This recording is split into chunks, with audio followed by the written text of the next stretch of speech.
चिन्तासन्तानहन्तारो यत्पादाम्बुजरेणवः स्वीयानां तान्निजाचार्यान् प्रणमामि मुहुर्मुहुः। यदनुग्रहतो जन्तुः सर्वदुःखातिगो भवेत्। तमहं सर्वदा वन्दे श्रीमद्वल्लभनन्दनम्। अज्ञानतिमिरान्धस्य ज्ञानाञ्जनशलाकया चक्षुरुन्मीलितं येन तस्मै श्रीगुरवे नमः। नमामि हृदयेशेषे लीलाक्षीराब्धिशायिनम् लक्ष्मीसहस्रलीलाभिः सेव्यमानं कलानिधिम्। चतुर्भिश्च त्रिभिस्तथा षड्भिर्विराजते योऽसौ पंचधा हृदये।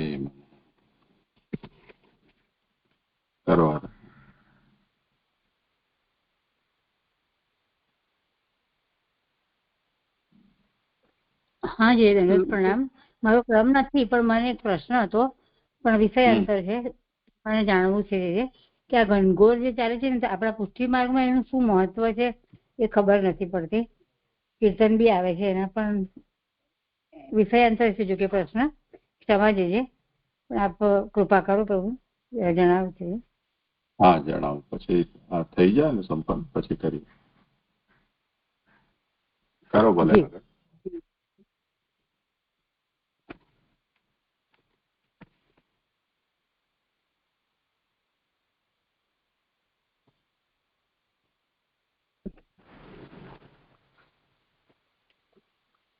જે દંડવત પ્રણામ।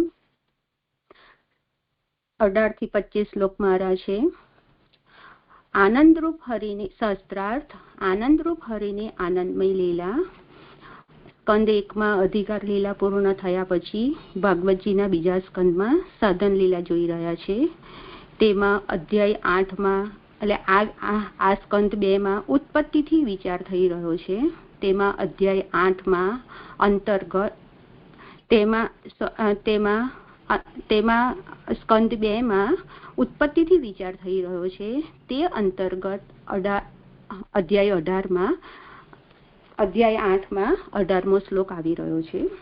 18મો શ્લોક નૃણામ સાધારણો ધર્મ સવિશેષસ્ય યાદરસઃ શ્રેણીનામ રાજશ્રીણામ ચ ધર્મ કૃચ્છેષુ જીવીનામ।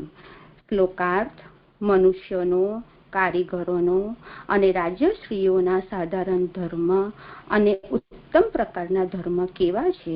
ધર્મ સંકટમાં જીવનારાઓનો ધર્મ કેવો છે? એવો અહીંયા પરીક્ષિત રાજા શ્રી સુખદેવજીને પ્રશ્ન કરી રહ્યા છે। હવે સુબોધિનીજી મનુષ્યોના સાધારણ ધર્મ સત્ય બોલવું વગેરે, ઉત્તમ પ્રકારનો યજ્ઞ વગેરે સાથેનો ધર્મ, કારીગરોનો એટલે એક કલા ઉપર નભનારાઓનો, રાજશ્રીઓ એટલે રાજાઓ થઈને જે ઋષિઓ થયા છે જેવા કે મનુ વગેરે તેઓના સામાન્ય ધર્મ અને ઉત્તમ પ્રકારના ધર્મ કહો। એટલે અહીંયા ધર્મ સંબંધી પ્રશ્ન પૂછે છે। મનુષ્યોના કારીગરોના રાજાશ્રી જે ઋષિઓ થયા છે તેઓના સાધારણ ધર્મ અને ઉત્તમ પ્રકારના ધર્મો કેવા છે તે આપ મને કહો। ધર્મકૃત છે શું? ધર્મ સંકટમાં આપત્તિઓમાં એવો અર્થ છે જીવીનામ માત્ર જીવતા રહેનારા, ધર્મ કરવાની શક્તિ વિનાઓનો કેવો ધર્મ છે એવો પ્રશ્ન થઈ રહ્યો છે। એટલે અહીંયા ધર્મ સંકટમાં જીવનારાઓનો ધર્મ કેવો છે એવો પ્રશ્ન થઈ રહ્યો છે। જે 18મો શ્લોક સંપૂર્ણ થયો। આ બધા સરળ છે, તમે લઈ લો પછી કોઈના પ્રશ્ન હશે તો વિચાર। હા જી 19મો શ્લોક તત્વાનામ પરિસખ્યાનામ લક્ષણમ હેતુ લક્ષણમ પુરુષ આરાધન વિધિ યોગસ્યા આધ્યાત્મિકસ્ય ચ। શ્લોકાર્થ તત્વોની ગણના, લક્ષણ અને કારણ સાથે લક્ષણ, પુરુષનું આરાધન કરવાની વિધિ અને યોગની અને આધ્યાત્મિક યોગની વિધિ કહો। સુબોધિનીજી પ્રકૃતિ વગેરે તત્વોની પરિસંખ્યાના ગણના એટલે તત્વોની ગણના। સાંખ્ય શાસ્ત્રનો એવો અર્થ થયો તેઓનું જ લક્ષણ એટલે તત્વોનું જ લક્ષણ, બીજા પદાર્થોથી જુદા પાડનારો ગુણ અને તેઓનું જ કારણ સાથેનું લક્ષણ એટલે તત્વોનું જ કારણ સાથેનું લક્ષણ, તેઓ તેવા સાથી થયા એટલે તત્વો તેવા સાથી થયા એવું લક્ષણ, પુરુષ આરાધન વિધિ એટલે પુરુષનું આરાધન કરવાની વિધિ, ભગવાનની સેવાનો પ્રકાર તેવી રીતે યોગની વિધિ અને ઉત્તમ યોગ આધ્યાત્મિક યોગની વિધિ એટલે ભગવત સેવા પ્રકાર, યોગ વિધિ અને ઉત્તમ આધ્યાત્મિક યોગ વિધિ એ તમે મને કહો. 8 અંગવાળો યોગ તો સાધારણ યોગ છે. આધ્યાત્મિક યોગ તો શ્રવણ, મનન અને નિધિધ્યાસનથી વધારે ઉત્તમ છે. ચ અને શબ્દથી રાજયોગ વિધિનું લક્ષણ કહો એવો પ્રશ્ન છે. એટલે સામાન્ય યોગ એટલે અષ્ટાંગ યોગ કરતા શ્રવણ, મનન અને નિધિધ્યાસન રૂપ જે યોગ એટલે આધ્યાત્મિક યોગ જે છે એ ઉત્તમ છે. એટલે સાધારણ અહીંયા 3 યોગ બતાવી રહ્યા છે, સાધારણ યોગ, આધ્યાત્મિક યોગ અને રાજયોગ. એ વિગતનું લક્ષણ પણ આપ મને કહો. હવે શ્લોક 20મો. યોગેશ્વર ઐશ્વર્ય ગતિ લિંગ ભંગસ્તુ યોગીનામ વેદ ઉપવેદ ધર્માણામ ઇતિહાસ પુરાણયોઃ. શ્લોકાર્થ. યોગેશ્વરના ઐશ્વર્યની ગતિ, યોગીઓના લિંગ શરીરનો ભંગ, વેદો, ઉપવેદો અને ધર્મોનું અને ઇતિહાસ અને પુરાણોનું લક્ષણ કહો. એમાં 1 નંબરની ફૂટનોટ છે. આ શ્લોકમાં 6ઠ્ઠી વિભક્તિના શબ્દો કહેલા છે. કહો શબ્દોનું કર્મ ન હોવાથી પહેલા કહેલ લક્ષણ અને પરિમાણોનું અહીં અનુસંધાન કરેલું છે. જે મને આ 1 નંબરની ફૂટનોટ નથી સમજાતી. યોગેશ્વરોના, હવે સુબોધિનીજી, યોગેશ્વરના ઐશ્વર્યની ગતિ જેવી કે કરદમની, યોગીઓના લિંગનો ભંગ, લિંગ શરીરનો ભંગ જેમ કે દેહને મરેલો જોવો નહીં અને 3:28-37 કહેલ તેવો એટલે 3:28-37 સ્વરૂપ સ્થિતિને પ્રાપ્ત કરવાથી એ સિદ્ધ પુરુષને એનો દેહ ઊભો છે કે બેઠો છે એનું પણ ભાન એને નથી હોતું. જેમ મદિરાથી ગાળો બનેલો માણસ શરીર પર વસ્ત્ર છે કે ખસી ગયું છે એ જાણતો નથી, તેમ દૈવથી એ દેહ આવે છે કે જાય છે એની એને ખબર પડતી નથી. એવો યોગીઓના લિંગ શરીરનો ભંગ, 4 વેદો અને આયુર્વેદ વગેરે 4 ઉપવેદો, ધર્મો એટલે ધર્મશાસ્ત્રો, ભારત વગેરે ઇતિહાસ એટલે મહાભારત વગેરે ઇતિહાસ, બ્રહ્મ્ય વગેરે પુરાણો, આપના લક્ષણ અને પરિમાણ આપ અમને કહો. બીજે મને આ 1 નંબરની ફૂટનોટ નથી સમજાતી. આમાં જોઈ લઈ.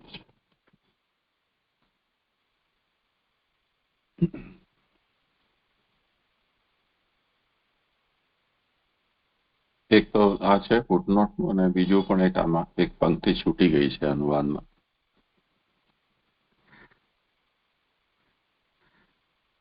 આમાં વેદ ઉપવેદ ધર્માણામ અને ઇતિહાસ પુરાણયોઃ આ બધામાં ષષ્ઠી વિભક્તિ કહેલી છે. એને અહીંયા કહી રહ્યા છે કે આ શ્લોકમાં આ છઠ્ઠી વિભક્તિના શબ્દો કહેલા છે. પણ કહો એવું શબ્દ હોવું જોઈએ ને, એટલે વાક્ય અપૂર્ણ છે. આ તો કહો શબ્દનું કર્મ ન હોવાથી પહેલા કહેલ લક્ષણ અને પરિમાણનું અહીં અનુસંધાન કરેલું છે. એટલે વેદ કહો, ઉપવેદ કહો, પછી ધર્મોનો ઇતિહાસ કહો, પુરાણોનું લક્ષણ કહો. પણ પુરાણો કહો એમ તો શું કહો નું કર્મ મતલબ વેદના વિષયમાં શું જાણવું છે, ઉપવેદના વિષયમાં શું જાણવું છે. એટલે આના પહેલાના અંદર 19મા શ્લોકમાં તત્વાનામ પરિસંખ્યાનામ લક્ષણમ અને હેતુ લક્ષણમ. તો લક્ષણ અને હેતુ લક્ષણ એ આ વિષયમાં કહો. એવી રીતે અહીંયા પણ લક્ષણ અને હેતુ લક્ષણ સમજી લેવાના પ્રશ્નની અંદર. એ એક વાત થઈ. અને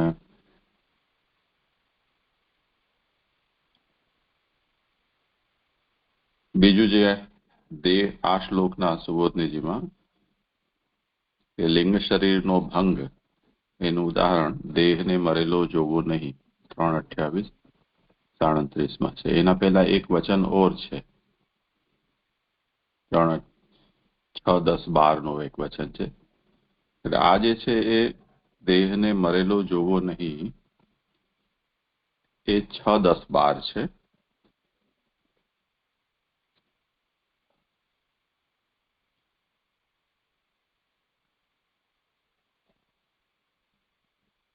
તેવી જ રીતે 3:28-37 એક ઓર વચન આવેલું છે. એ વચન છે દેહંતુ તન્ન ચરમઃ સ્થિતમુત્થિતમ વા. એ અહીંયા અનુવાદમાં છૂટી ગયું છે. તો તમે એમાં 3:28-37 એ જોઈ શકો છો આખા વચનનો સારાંશ.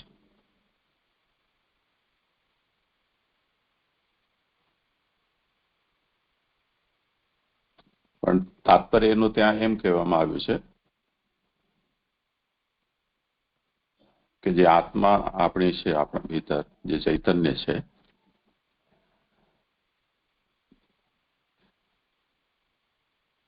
એ જ્યારે દેહ પડી જાય છે, દેહ અથવા તો જે જીવતો વર્તમાન જે દેહ છે એ બંનેને જાણતો નથી. દેહંતુ તદ ન ચરમઃ સ્થિતમ ઉત્થિતમ વા. તો જે ચરમાવસ્થા પર પહોંચેલો છે એવો સ્થિત અથવા તો ઉત્થિત થયેલો જે દેહ છે એને પણ આ જાણતો નથી. તો યોગીના જે લિંગ શરીરનો ભંગ થાય છે એટલે એનું સૂક્ષ્મ શરીર છે એ તત્વોની અંદર વિલીન થાય છે, તે અવસ્થાનું આ વર્ણન છે. આ બે વચનમાં એનો સંકેત કરેલો છે. એટલું એક ઉમેરી દેજો.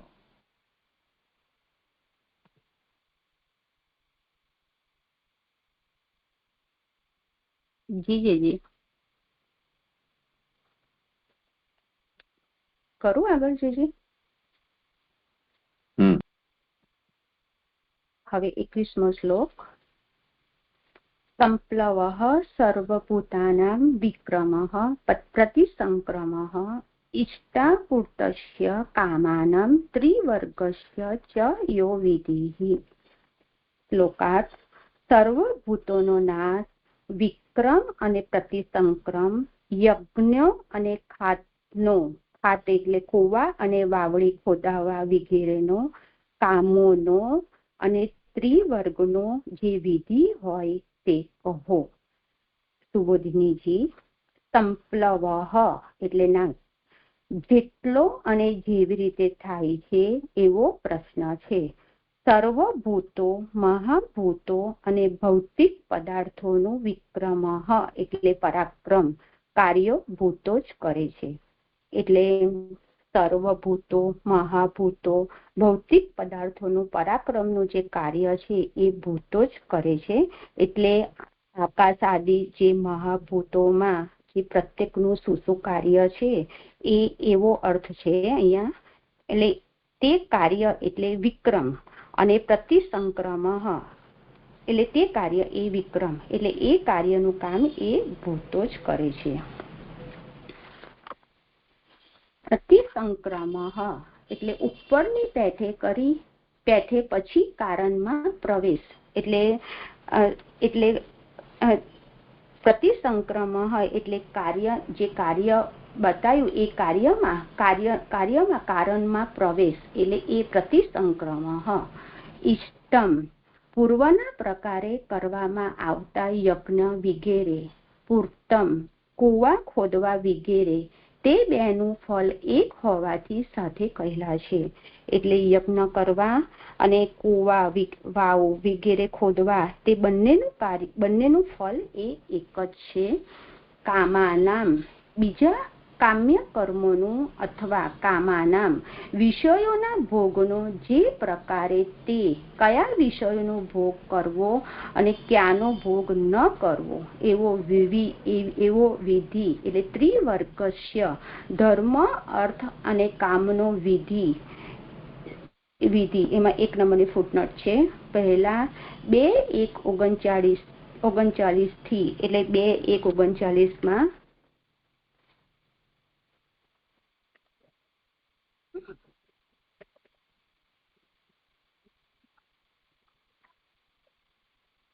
એટલે 2:1:39 સપનામાં અનેક દેહોનો જોનાર આત્મા વિરાટ એક છે, તેમ એ વિરાટ સર્વાત્મા હોવાથી સર્વની બુદ્ધિ વૃત્તિમાં રહી સર્વનો અનુભવ કરનાર છે એ સત્ય છે, આનંદનો નિધિ છે, એ જ ભજનીય છે. બીજે આસક્ત થનારનો પાત સંસારમાં થાય છે, માટે એને છોડીને બીજામાં આસક્ત ન થવું. એટલે એ બીજા વિષયોમાં આસક્તિ ન રાખવાનું કહ્યું. પછી 7મા અધ્યાયમાં ધ્રુવ વગેરેની કથા કહી. તેથી સર્વ વિષયો ત્યાગ કરવા યોગ્ય નથી એવું પરિણામ થયું. તેથી સંદેહ થવાથી આ પ્રશ્ન કરે છે એવું આ બીજા પ્રકારના વ્યાખ્યાનનું તાત્પર્ય છે. એટલે અહીંયા વિધિ એટલે એ જે કામનો વિધિ એ સ્વતંત્ર પુરુષાર્થના વિચારથી ત્રિવર્ગ કહેલા હોવાથી પુનરુક્તિ નથી. એટલે અહીંયા કામાનામને 2 રીતે સમજાવી રહ્યા છે. એટલે કામ્ય કર્મો એટલે નિષ્કામ કર્મો સિવાયના બીજા કામો અથવા કયા વિષયનો ભોગ કરવો અને ન કરવો એવો વિધિ એટલે ત્રિવર્ગ એટલે ધર્મ અર્થ કામનો વિધિ. એટલે અહીંયા એવી શંકા થઈ રહી છે કે એ પુનરુક્તિનો દોષ છે, તો એ પુનરુક્તિનો દોષ નથી. એ સ્વતંત્ર પુરુષાર્થના વિચારથી એ ત્રિવર્ગ એટલે ધર્મ અર્થ કામ કહેલ હોવાથી પુનરુક્તિ નથી. એટલે એક વખત આગળ વાત કહેવાઈ ગઈ તો પછી ફરીથી તમે કેમ કહી રહ્યા છો? તો એ સ્વતંત્ર પુરુષાર્થના વિચારથી એ ત્રિવર્ગ કહેલા હોવાથી એ પુનરુક્તિ નથી. આ બધાનું હવે સુબોધિનીજી આ બધાનું સ્વરૂપ આગળ કહેશે. વિધિ પ્રકાર અથવા નિત્ય અને નૈમિતિક વગેરે વિધિઓ. એટલે અહીંયા વિધિ તે 2 પ્રકારની સમજાવી રહ્યા છે. એટલે વિધિ એટલે યજ્ઞ કરવાના પ્રકારમાં જે કહેલ છે તે અને તે પ્રમાણે કરવું, અથવા નિત્ય અને નૈમિતિક વગેરે વિધિઓ. એટલે આ રીતે એ 2 પ્રકારની વિધિઓ છે તે આપ મને કહો. હવે શ્લોક 22મો. યો વા અનુસાયીનામ સર્ગઃ પાસંદસ્ય સંભવઃ આત્માન બંધ મોક્ષો ચ વ્યવસ્થાનમ સ્વરૂપતઃ. શ્લોકાર્થ.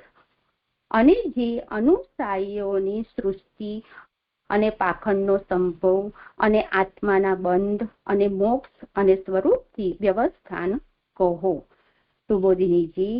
અને જે અનુસાયીઓની સૃષ્ટિ અનુસાયીનઃ જેઓ ભગવાનને શયન કર્યા પછી શયન કરે તેવા પણ લોકના કર્મોને અનુસરે તેવા અમુક જીવો, દૈત્યો અને જ્ઞાનીઓ અને તેઓને અનુસરનારાઓ અનુસાયી નથી. બીજા જીવો તો અનુસાયી છે. એટલે અનુસાયી કોને કહેવાય? તો દૈત્યો અને જ્ઞાનીઓ અને તેઓને અનુસરનારાઓ અનુસાયી નથી, પણ એ ભગવાનના શયન કર્યા પછી શયન કરે અને લોકના કર્મોને અનુસરે તેવા અમુક જીવોને એ અનુસાયી કહેવામાં આવે છે. અનુસાયીની જે સૃષ્ટિ તે કેવી રીતે અને કેટલી એવો પ્રશ્ન છે. એટલે જે દૈત્યો અને જ્ઞાનીઓને અનુસરતા નથી તેવા જીવોની સૃષ્ટિ તે કેવી અને કેટલી એવો પ્રશ્ન છે. પાખંડની વેદ માર્ગની વિરોધવાળાની અને અને શબ્દ હોવાથી વિધર્મ વગેરેનો સંભવ ઉત્પત્તિ કેવી છે એવો પ્રશ્ન છે. એટલે વેદ માર્ગના વિરોધ કરવા વાળા જે પાખંડીઓ છે અને જે વિધર્મીઓ છે તેમની ઉત્પત્તિ કેવી છે તેવો પ્રશ્ન છે. આત્મનઃ અનુસાયી સિવાયના જીવના બંધ અને મોક્ષ જ્ઞાનીનો મોક્ષ અને દૈત્યનો બંધ અથવા બંને કેવા છે એવો પ્રશ્ન છે. એટલે અનુસારી સિવાયના જે જીવો છે તે જીવોના બંધ અને મોક્ષ, દૈત્ય અને જ્ઞાનીઓને જે અનુસરે છે તેવા જીવોના બંધ અને મોક્ષ અથવા તો બંનેના બંધ અને બંનેના મોક્ષ કેવા છે એવો પ્રશ્ન છે. સ્વરૂપથી વ્યવસ્થાનમ, બંધ અને મોક્ષ વિના આત્મા કેવી રીતે રહે છે, કયા પ્રકારનો છે એવો પ્રશ્ન છે. આનો ઉત્તર શરીર રહિત રહેતો એમ કહેશે. એટલે બંધની સ્થિતિ પણ નથી અને મોક્ષની અવસ્થા પણ નથી એવી સ્થિતિમાં આત્મા કેવી રીતે રહે છે, કયા પ્રકારનો છે એવો પ્રશ્ન છે. આનો ઉત્તર એ શરીર રહિત રહેતો એમ કહેશે. એટલે આત્મા એ આશ્રય ભાવાપત્તિ રૂપ છે એવું અહીંયા સમજાઈ રહ્યું છે. હવે શ્લોક 23મો. યથા આત્મતંત્રો ભગવાન વિક્રીડત્યાત્મ માયયા વિસૃજ્ય વા યથા માયામુદાસ્તે સાક્ષીવદ વિભુઃ. સ્વતંત્ર ભગવાન પોતાની માયાથી કેવી રીતે ક્રીડા કરે છે અથવા માયાને તજીને કેવી રીતે સાક્ષીની પેટે શક્તિવાળા ઉદાસીન રહે છે. સુબોધિનીજી.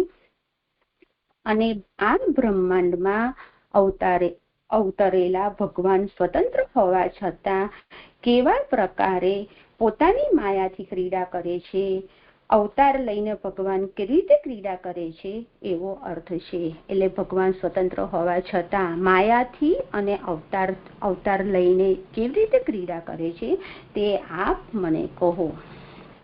અથવા વૈકુંઠમાં અથવા બીજા સ્થળે ક્રીડા કરે છે એવો અર્થ છે. માયાનો સંબંધ હોય ત્યારે ભગવાનનું ચરિત્ર કેવું હોય છે એવો અર્થ થયો. અને માયાને તજીને ભગવાન જેવી રીતે કેવી રીતે ઉદાસીન રહે છે, સાક્ષીરૂપ થઈ જુએ છે. એટલે વૈકુંઠ અથવા બીજા સ્થળે માયાથી ભગવાનનું ચરિત્ર કેવું છે અને માયા તજે છે ત્યારે ભગવાન કેવી રીતે ઉદાસીન રહીને સાક્ષીરૂપ થઈ સર્વ જુએ છે તે મને કહો. સાખ્ય સિદ્ધાંતથી જણાતું ઉદાસીન હોવું તે એક ભગવાનનું સ્વરૂપ છે, તેના જેવું મૂળરૂપ છે કે નહીં એવો પ્રશ્ન છે. એટલે અહીંયા સાખ્ય સિદ્ધાંતથી જણાય તેવું એક રૂપ, એટલે પુરુષ જે ઉદાસીન છે તે રૂપ જે છે તે બીજું રૂપ, તેના જેવું જે મૂળ રૂપ છે કે નહીં તેવો પ્રશ્ન થાય છે. એટલે ભગવાન એ સગુણ છે કે નિર્ગુણ છે, ભગવાનનું જે માયા સહિત સગુણ જે રૂપ છે તે મૂળભૂત નિર્ગુણ ભગવાન જેવું જ છે કે કેમ એવો પ્રશ્ન થઈ રહ્યો છે. એટલે માયા સહિત ક્રીડા કરતું રૂપ એ માયા છોડીને ક્રીડા કરતું રૂપ એટલે મૂળ રૂપ જેવું છે કે નહીં એવો અહીંયા પ્રશ્ન થઈ રહ્યો છે. બંને પ્રકારે કાર્ય કરવાની શક્તિવાળા હોવાથી સંદેહ રહે છે એમ વિભુઃ શક્તિવાળા શબ્દથી કહેલ છે. એટલે અહીંયા સાખ્ય સિદ્ધાંતથી માયા સહિત જણાય તેવું એક રૂપ અને બીજું માયા રહિત મૂળ રૂપ, એ બંને રૂપથી ભગવાન એ કાર્ય કરવાની શક્તિવાળા હોવાથી ભગવાનને વિભુઃ વિશેષણથી શ્રી મહાપ્રભુજી અહીંયા સંબંધી રહ્યા છે. એટલે ભગવાન એ કેવા છે તો ભગવાન એ વિભુઃ એટલે એ દરેક પ્રકારનું કાર્ય કરી શકે તેવી શક્તિવાળા છે એવું અહીંયા સમજાય છે. હવે શ્લોક 24મો. એ પ્રમાણે અત્યંત ઉપયોગી પ્રશ્નો કહીને 24મો શ્લોક એની ઉત્થાનિકા. એ પ્રમાણે અત્યંત ઉપયોગી પ્રશ્નો કહીને સામાન્ય રીતે બીજા પૂછતા નીચેના શ્લોકથી ઉપસંહાર કરે છે. હવે શ્લોક. સર્વમેતચ્ય ભગવાન પૃચ્છતે મેનુ પૂર્વસઃ તત્વતોર હર્ષ્યુદાહર્તુ પ્રપન્નાય મહામુને. અને હે ભગવાન, હે મહામુનિ, શરણ આવેલા પૂછનારને મને આ સર્વ અનુગ્રહ પ્રમાણે તત્વથી કહેવા યોગ્ય છો. સુબોધિનીજી. આ ઉપર કહેલું ચ અને શબ્દ હોવાથી ન પૂછેલું પણ આપ ભગવાન પૂછનારને મેં મારા કાર્ય માટે અનુપૂર્વશઃ પ્રશ્નના અનુક્રમથી કહો. જેની જિજ્ઞાસાથી આ પ્રશ્નો કર્યા તેવી રીતે અનુક્રમે ઉત્તર આપવાથી ચિત્ત તેમાં સારી રીતે રહેશે, તેથી અનુક્રમથી જ ઉત્તર કહો એમ કહેલું છે. એટલે આપ મને અનુક્રમથી બધા પ્રશ્નોનો ઉત્તર એવી રીતે કહો કે મારું ચિત્તમાં ચિત્ત એ સારી રીતે રહેશે, તેથી અનુક્રમથી આ ઉત્તર કહો. અને મારા અધિકાર પ્રમાણે ન કહેશો પરંતુ તત્વથી કહેજો. એટલે મારા અધિકાર પ્રમાણે નહીં પણ તત્વથી કહેજો. આથી બીજા મતો પણ કહેવાનું કાઢી નાખ્યું. જો કે શ્રવણ કરવાનો મારો અધિકાર નથી, છતાં પણ આપ કહેવા યોગ્ય છો. શ્રવણ કરવાનો પણ અધિકાર જોઈએ એમ કહે, તેથી શરણ આવેલા શબ્દ કહેલ છે, કારણ કે શરણ આવેલાને સર્વ કહેવું જોઈએ. એટલે શ્રવણ કરવા વાળાઓ પણ અધિકાર શ્રવણ કરવા વાળાઓનો પણ અધિકાર હોવો જોઈએ. પણ હું તો શરણે આવેલો છું, તેથી અધિકાર હોય કે ના હોય તો પણ આપ મને કહો, કારણ કે હું આપને શરણે આવેલો છું. અને આ વિવેકનું વચન નથી, તેથી આપ જ જાણો છો એમ હે મહામુનિ સંબોધનથી કહેલ છે. મુનિ બીજાના અંતઃકરણમાં રહેલાને જાણે છે. મહામુનિ તો ભવિષ્યમાં થનારને પણ જાણે છે. અને જે તત્વનું જ્ઞાન થવાનું છે અથવા મારું જે શરણ આવવાનું છે તે બંને આપ જાણો છો. સંબોધનનો અર્થ છે. એટલે મુનિ અને મહામુનિ એ બે જણને સમજાવી રહ્યા છે. મુનિઓ એ બીજાના અંતઃકરણમાં રહેલાને જાણે છે, પણ આપ તો મહામુનિ છો, આપ તો ભવિષ્યમાં થનારને પણ જાણો છો. એટલે જે તત્વનું જ્ઞાન થવાનું છે તે પણ જાણો છો, અને મારું જે શરણ આવવાનું છે તે પણ આપ જાણો છો. એટલે આપ બંને જાણો છો, એટલે આપ મહામુનિ છો. એટલે અહીંયા શ્રી સુખદેવજીને શ્રી મહામુનિ સંબોધન અહીંયા સુખદેવજી માટે અહીંયા મહામુનિ સંબોધન ઉપયોગ થઈ રહ્યો છે. જે મારો 24મો શ્લોક સંપૂર્ણ થયો. હવે 25મા શ્લોકની ઉત્થાનિકા. બધા મુનિઓ છે અને બધા સર્વ જાણનારા છે. દંડવત પ્રણામ છે. જે 19મા શ્લોકમાં પ્રશ્ન હતો એમાં જે છેલ્લું વાક્ય છે ને કે રાજયોગ વિજ્ઞાનનું લક્ષણ કહો, જે રાજયોગ એટલે શું નથી સમજાતું મને. કરો સમાધાન. જે રાજયોગનો વિષય છે ને એ અધ્યાય 9માં આવશે એવું સમજાય છે.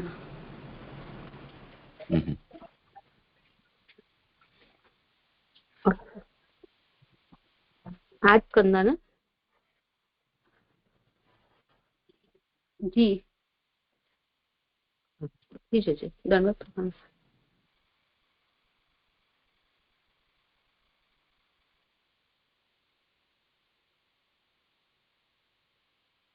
હવે હા જી શ્લોક 25મા શ્લોકની ઉત્થાનિકા. બધા મુનિઓ છે અને બધા સર્વ જાણનારા છે, અને તેઓ જુદા જુદા પ્રકારનું કહેનારા છે. જેવું તેમનું પ્રામાણ્ય વિકલ્પ વાળું હોય છે તેવું મારું પણ થશે, એવી શંકા ન કરવી, તે નીચેના શ્લોકથી કહે છે. એટલે અહીંયા શંકા થઈ રહી છે કે જે બધા મુનિઓ છે અને એ બધું સર્વ જાણનારા છે, તેઓ જુદા જુદા પ્રકારનું કહેનારા છે, તો તેમનું પ્રામાણ્ય વિકલ્પ વાળું હોય છે, પણ મારું પણ થશે તો મારું ના થાય, એટલે મારું પણ થશે એવી શંકા ન કરવી, એ તે નીચેના શ્લોકથી કહે છે. શ્લોક. અત્ર પ્રમાણમ ભગવાન પરમેષ્ટિ યથા આત્મભૂઃ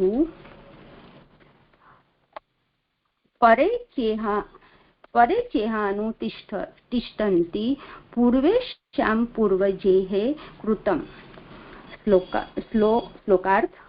આ વિષયમાં જેવા આત્મભૂ બ્રહ્મા પ્રમાણ છે તેવા આપ ભગવાન પ્રમાણ છો, અને બીજાઓ અહીં પોતાના વડવાઓએ કરેલને અનુસરે છે. સુબોધિનીજી. પ્રમાણ શબ્દ ખોટું ન થાય તેવા જ્ઞાન માટે અથવા ખોટું થવા યોગ્યથી જુદા માટે યોજાય છે. તેના સંબંધવાળો જે જ્ઞાનનું સાધન અને જ્ઞાનનો વિષય તે બધું પ્રમાણ શબ્દથી કહેવાય છે. એટલે અહીંયા પ્રમાણ એટલે શું તેની આ વ્યાખ્યા થઈ.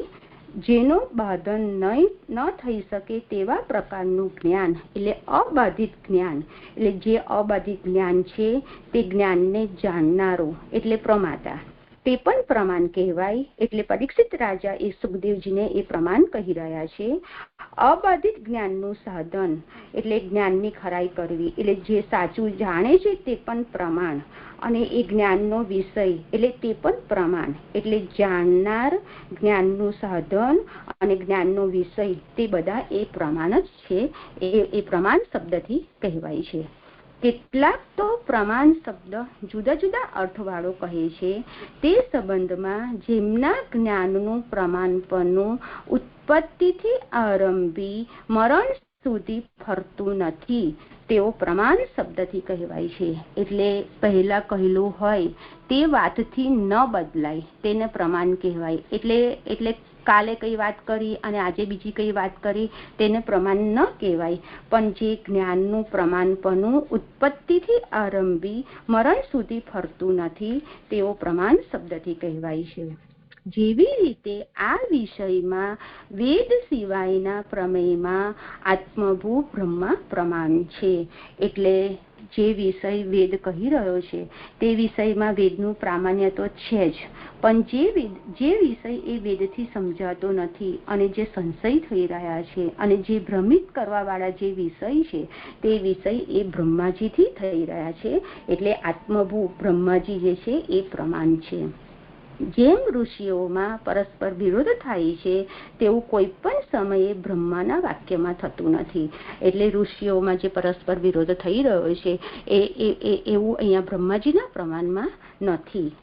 આત્મભૂ શબ્દથી તેમનું પ્રામાણ્ય ઉત્તમ હોવાનું કારણ કહેલું છે. એટલે જે બ્રહ્માજીનું પ્રામાણ્ય છે એ ઉત્તમ છે કારણ કે એ આત્મભૂ છે. એ આત્મભૂ શબ્દથી તેમનું પ્રામાણ્ય એ ઉત્તમ હોવાનું કારણ કહેલું છે.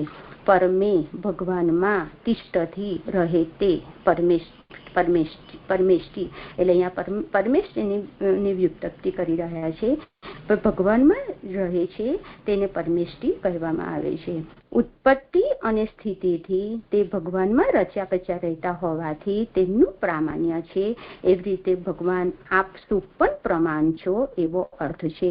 એટલે જે બ્રહ્માજી એ જે ઉત્પત્તિ અને સ્થિતિથી એ ભગવાનમાં રચ્યા પચ્યા રહેવાથી તેમનું પ્રામાણ્ય છે અને એવું જ પ્રામાણ્ય એ ભગવાન સુખજીને એ ભગવાન શબ્દથી સંબોધી રહ્યા છે.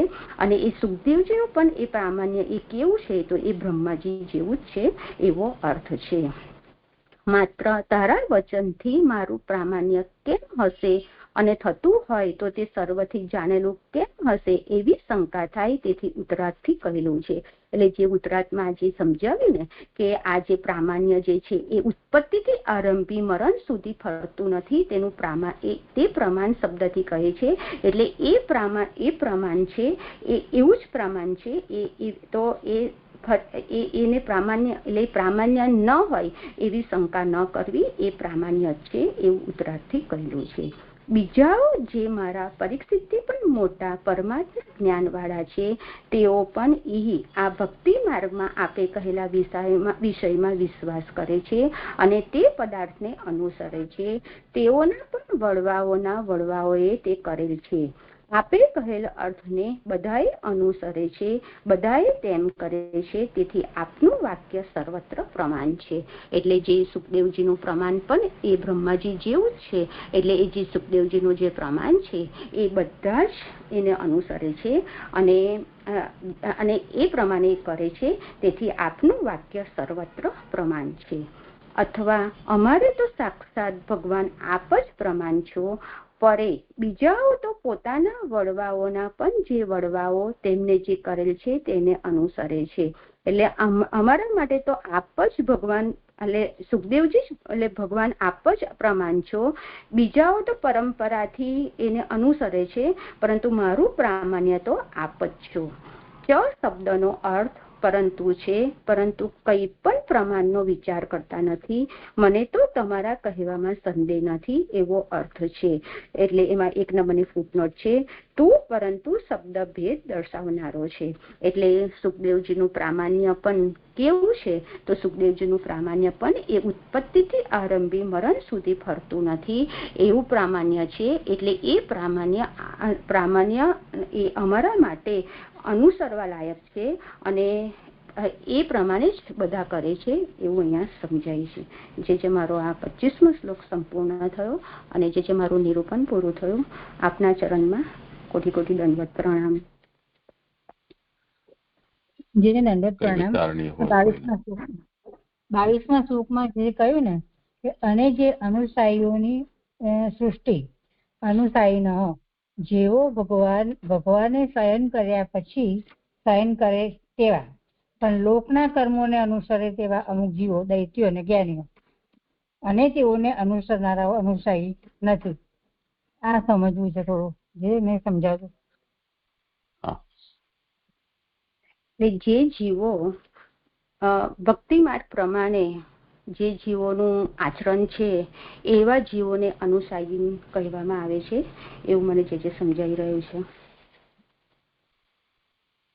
ભગવાને શયન કર્યા પછી શયન કરે એટલે શું છે?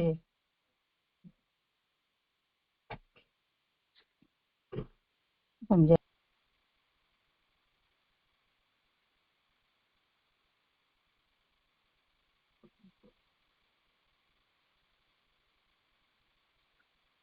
કોઈને કરવું હોય સમાધાન? અર્પિતાબેનને કરવાનું છે?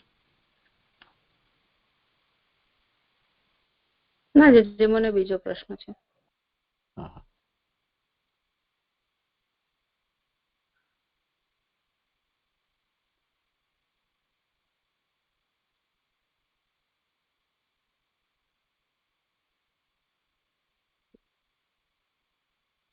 ઉત્તરમાં તો આ વિષય વધારે સ્પષ્ટ થશે, પણ તેમ છતાં કોઈને કંઈ કહેવું. પ્રણામજી છે. મને એવું સમજાય છે કે જેઓ ભગવાને શયન કર્યા પછી શયન કરે તેવા, એટલે પ્રભુ જયારે આત્મરમણ કરે છે અને સૃષ્ટિને સમેટે છે ત્યારે જે જીવોએ નથી કોઈક સાધન કર્યા મુક્તિ માટેના, કે હજી જે વાસનાઓ એમની છે એવા ને એવા જ જે જીવો છે એ લોકોનું પણ શયન એમ પ્રભુની સાથે અંદર થઈ જાય છે. તો એ અર્થમાં જે સમજાય છે કે ભગવાને જે શયન કર્યા પછી જે જીવો પ્રભુમાં લીન થાય છે એવા ને એવા જ, તો એ પ્રભુ એ જીવોની અહીંયા વાત હોય ને જે એવું લાગે છે. પ્રણામ જે આ બરાબર છે? જે લોકના કર્મોને અનુસરે તેવા અમુક જીવો પાસે એવું બી લખ્યું છે ને. એટલે આખું જો વચન વાંચશો ને તો એવું લાગે છે મને કે જેઓ ભગવાને શયન કર્યા પછી શયન કરે તેવા, પણ લોકના કર્મોને અનુસરે તેવા અમુક જીવો, પછી અહીંયા કોમા આવે એવું મને લાગે છે. જે ફૂલ પોઈન્ટ નથી લાગતું. અમુક જીવો, પછી દૈત્યો અને જ્ઞાનીઓ, અને તેઓને અનુસરનારાઓ અનુસાયી નથી. એટલે ભગવાને જે શયન કર્યા પછી જે શયન કરે તેવા, પણ કરીને પછી જે અનુસાયી નથી ને એની વાત આવી રહી હોય એવું જે સમજાય છે. પ્રણામ જે એટલે જે જીવો આપણે એમ સામાન્ય વિવેકથી એવું સમજી શકીએ કે ભગવાનની અંતરંગ સેવામાં જે લોકો વ્યાપ્ત હોય અને ભગવાનના શયન પછી જે લોકો સૂતા હોય, જેમ ઘરમાં કામ કરનારાઓ, સહયોગી, આપણા માલિક શેઠ છે, એના વિશ્રામ કર્યા પછી વિશ્રામ કરતા હોય છે, તે પ્રકારના જીવો પણ ભગવત લોકમાં હોય.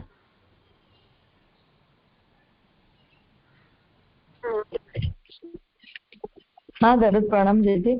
એવું કેવું તો જેજી કે ભક્તો એમાં ગણી રહ્યા હોય ને એવું લાગે છે કે ભગવાને શયન કર્યા પછી શયન કરે, પણ લોકના કર્મોને અનુસરે તેવા જીવો, એટલે એમાં ભક્તોને ગણ્યા હોય એવું લાગે. કારણ કે આગળ એમ કહી રહ્યા છે કે દૈત્યો અને જ્ઞાનીઓ એમને ગણ્યા નથી, તો પછી ભક્તો જ બાકી રહી ગયા ને, તો ભક્તોને ગણી રહ્યા હોય એવી રીતે મને સમજાયું. એટલે જેથી કેવું હતું એટલું. દંડવત પ્રણામ જેજી. હજી બંને તો બરાબર લાગે છે. તમારો અવાજ કપાઈ જાય છે.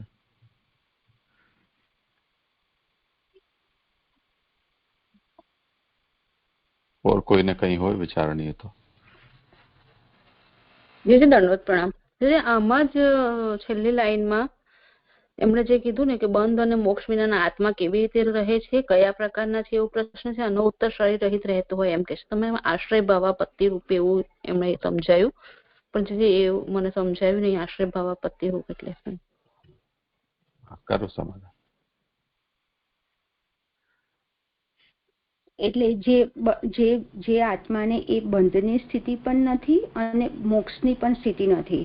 એટલે જ્યારે ભગવાનમાંથી જ્યારે અમુક જે બધા જીવોનું જ્યારે છૂટા પડે છે ત્યારે એ જે જીવો છે એ શુદ્ધ અવસ્થામાં હોય છે, અને એ શુદ્ધ અવસ્થામાં જે જીવો હોય છે ને એમને બંધની પણ સ્થિતિ પણ નથી અને એમને મોક્ષની પણ સ્થિતિ નથી.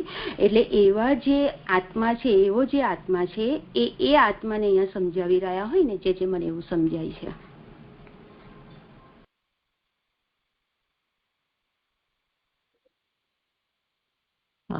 જી બરાબર. આવી રીતના હોય છે જી. નહીં, મને આ વિષયનું ક્યાં પ્રશ્ન કયા અંશ ઉપર છે જરા સ્પષ્ટ કરો તો. 22માં શ્લોકમાં જે છેલ્લી 2-3 લીટી છે. અચ્છા. જ્ઞાનીનો મોક્ષ, દૈત્યોનો બંધ અથવા બંને કેવા હોય છે એવો પ્રશ્ન છે. સ્વરૂપથી વ્યવસ્થાનમ બંધ અને મોક્ષ વિના આત્મા કેવી રીતે રહે છે, કયા પ્રકારનો છે એવો પ્રશ્ન છે.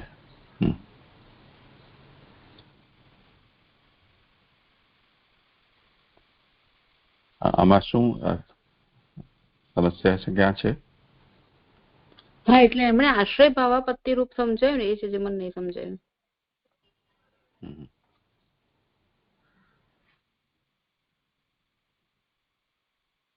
જ્ઞાનીઓની મુક્તિ, દૈત્યોનો બંધન અથવા બંનેના બંને, એટલે જ્ઞાનીનો બંધ મોક્ષ, દૈત્યોનો બંધ મોક્ષ, એ કેવી રીતે એ પૂછી રહ્યા છે. અને મૂળમાં સ્વરૂપતઃ વ્યવસ્થાનમ એ પણ કહો. એટલે બંધ અને મોક્ષ અને સ્વરૂપથી વ્યવસ્થાન. તો આ બંધ મોક્ષથી આ જુદી વસ્તુ થઈ ગઈ ને.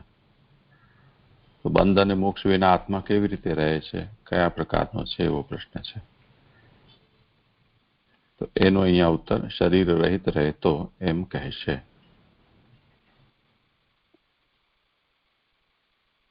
એ આનો જ્યાં ઉત્તર આવશે એનો આ સંદર્ભ આપી રહ્યા હોય એવું લાગે છે. કયું છે?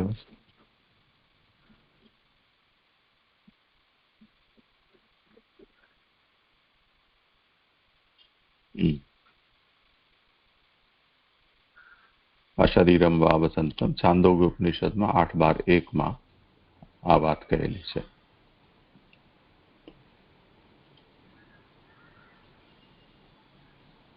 કે જેનો બંધ થયો હોય એનો મોક્ષ થાય, અને સૃષ્ટિના અંતમાં બંધ મુક્ત જે હોય તે બધાનું સ્વરૂપથી અવસ્થાન થાય. એ આશ્રય ભાવાપત્તિ જ તો છે ને.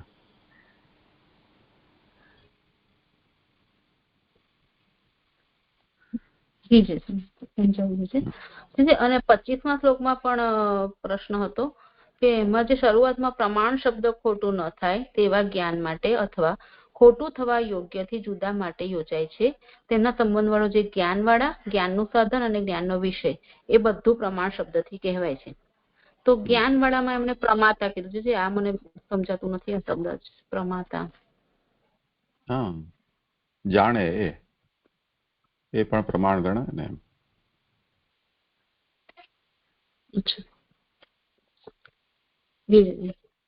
થઈ ગયું સમાધાન મારું. દંડવત પ્રણામ.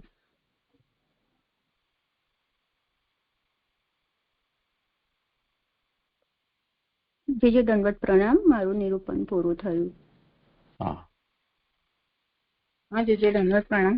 જે 23મા શ્લોકમાં નીચે સંપૂર્ણ થાય છે ત્યારે એના ઉપર ત્રીજી લાઈન છે નીચેથી, કે સાંખ્ય સિદ્ધાંતથી જણાતું ઉદાસીન હોવું તે એક ભગવાનનું સ્વરૂપ છે. તો જે આ વાક્ય નથી સમજાતું. સાંખ્ય સિદ્ધાંતથી જણાતું ઉદાસીન હોવું એટલે અકર્તા હોવું એ ભગવાનનું સ્વરૂપ છે એમ કહી રહ્યા છે કે પછી બીજો કોઈ અર્થ છે? એ નથી સ્પષ્ટ થયું જરા. પ્રણામ જીજી. કરો સમાધાન. એટલે અહીંયા છે ને ભગવાનનું એ માયા સહિત ક્રીડા કરતું રૂપ, એ પુરુષ જે ઉદાસીન છે ને તે રૂપ એટલે સાંખ્ય સિદ્ધાંતથી જણાય તેવું રૂપ એટલે માયા સહિત ક્રીડા કરતું રૂપ જે મને તો એવું સમજાય છે.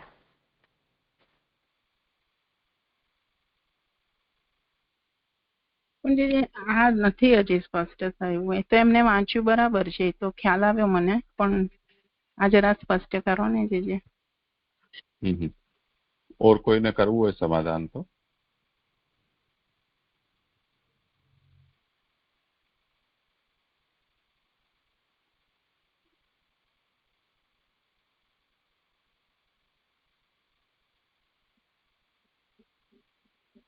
મૂળમાં સાક્ષીવદ વિભુ આ શબ્દ છે ને એની અહીંયા વ્યાખ્યા છે. આ સાક્ષી રૂપ થઈ સર્વ જુએ છે. તો સાક્ષી રૂપ થઈને જુએ છે એનો મતલબ શું? સાંખ્યનો જે પુરુષ છે એ જ સાક્ષીવત જ છે ને. તો સાક્ષી રૂપ થઈને ને જુએ છે એટલે ઉદાસીન થઈને. એવું સ્વરૂપ તો સાંખ્ય સિદ્ધાંતથી સમજી શકાય ને. વેદાંત સિદ્ધાંતમાં તો એ કરતા છે પણ સાંખ્ય સિદ્ધાંતમાં એ અકર્તા છે. પ્રશ્ન એ છે કે અહીંયા જે મૂળ રૂપની જિજ્ઞાસા થઈ રહી છે એ આવું સાક્ષીવત ઉદાસીન છે કે કેમ, એ પ્રશ્ન છે. જી હા જી હા થયું સ્પષ્ટ. પ્રણામ જી છે.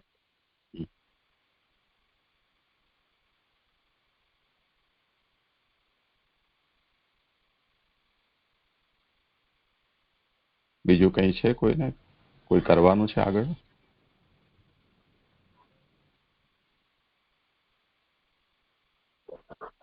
હા જીજી, મારે આ 26મો શ્લોક કરવાનો છે. અચ્છા, કર. દંડવત પ્રણામ છે. 26મા શ્લોકના પહેલા કે આગળ આપણે જોયું કે પરીક્ષિત રાજા સુખદેવજીને કહી રહ્યા છે કે બધા મુનિઓ છે અને બધા સર્વ જાણનાર છે, પણ બધાના ને જે છે બધું જે છે જુદા જુદા પ્રકારનું કહેનારા છે અને એમનું પ્રામાણ્ય છે એ વિકલ્પ વાળું છે. તો પરીક્ષિતજી કહે છે કે મારું પણ પ્રમાણ, જે મને પ્રમાણ મળ્યું છે કે જે મને પ્રમાણ લાગે છે એ પણ વિકલ્પ વાળું છે. એટલે એમની એવી શંકાને દૂર કરવા માટે એ આગળનો શ્લોક કહે છે કે પ્રમાણ કોનું અને પ્રમાણ એટલે શું એ સમજાવે છે. એટલે એમ કહે છે કે આ વિષયમાં બ્રહ્માજી પ્રમાણ છે અને સુખદેવજી પ્રમાણ છે. બ્રહ્માજીને આત્મભૂ કીધા. આત્મભૂ એટલા માટે કીધા કે ઉત્તમ, એમનું પ્રામાણ્ય ઉત્તમ છે અને સાક્ષાત ભગવાન છે સુખદેવજી, એટલે એમનું પ્રામાણ્ય એટલે એમનું પ્રમાણ ઉત્તમ છે એ રીતનું કીધું અને પ્રમાણ શું એ એમને સમજાવ્યું. હવે 26મો શ્લોક એની ઉત્થાનિકા. વળી આપના વચનથી જ હું જીવું છું. આપનું વચન ન હોય તો મરણ જ થાય, કારણ કે તક્ષક નામનો મોટો ભય જાણેલો છે. તે નીચેના શ્લોકથી કહે છે. આપના એટલે સુખદેવજી સાથે વાત કરી રહ્યા છે, એટલે શ્રી સુખદેવજીને કહે છે કે આપના વચનથી જ હું જીવું છું. શ્લોક. નમી અસવઃ પરાયાન્તિ બ્રહ્મન ન અસન્નદ અમી પિબતઃ અચ્યુત પીયુષમ અન્યત્ર કુપિતા દ્વિજા. શ્લોકાર્થ. હે બ્રહ્મન, અચ્યુત પિયુષનું પાન કરનારના મારા આ પ્રાણો કોપ પામેલા દ્વિજથી બીજા કારણથી ભૂલથી નાશ પામતા નથી. અહીંયા આગળ પરીક્ષિતજી કહે છે કે મારા એમને અનશન વ્રત લીધું હતું અને એમના પ્રાણો છે એ ભૂખથી નાશ પામતા નથી, પણ એ શૃંગી બ્રાહ્મણના એટલે ઋષિના પુત્રથી એમને જે શાપ મળ્યો હતો એનાથી એમના પ્રાણ નાશ પામશે એ રીતનું કહી રહ્યા છે. શ્રી સુબોધિનીજીમાં મારા અસવ એટલે પ્રાણો ભૂખથી પણ પરાયાંતિ નાશ પામતા નથી. એટલે અહીંયા નમે અસવ પરાયાંતિ એને સમજાવી રહ્યા છે. તેનું જ્ઞાન શુકને છે એમ જણાવવા હે બ્રહ્માંડ એવું સંબોધન કરે છે, કારણ કે ભૂખ પ્રાણ કાઢી નાખનારી છે. એટલે ભૂખ્યો કોઈ પણ વ્યક્તિ અન્ના જલ વગર બહુ લાંબુ સમય ન રહી શકે, એટલે એના પ્રાણ નીકળી જાય. એટલે અહીંયા આગળ એ ઇંગિત કરી રહ્યા છે કે પરીક્ષિતજી અનશન વ્રત કરીને ગંગા કિનારે બેઠેલા છે, એટલે ભૂખ નોર્મલ કોર્સમાં ભૂખ શું કરે તો પ્રાણ કાઢી નાખનારી છે.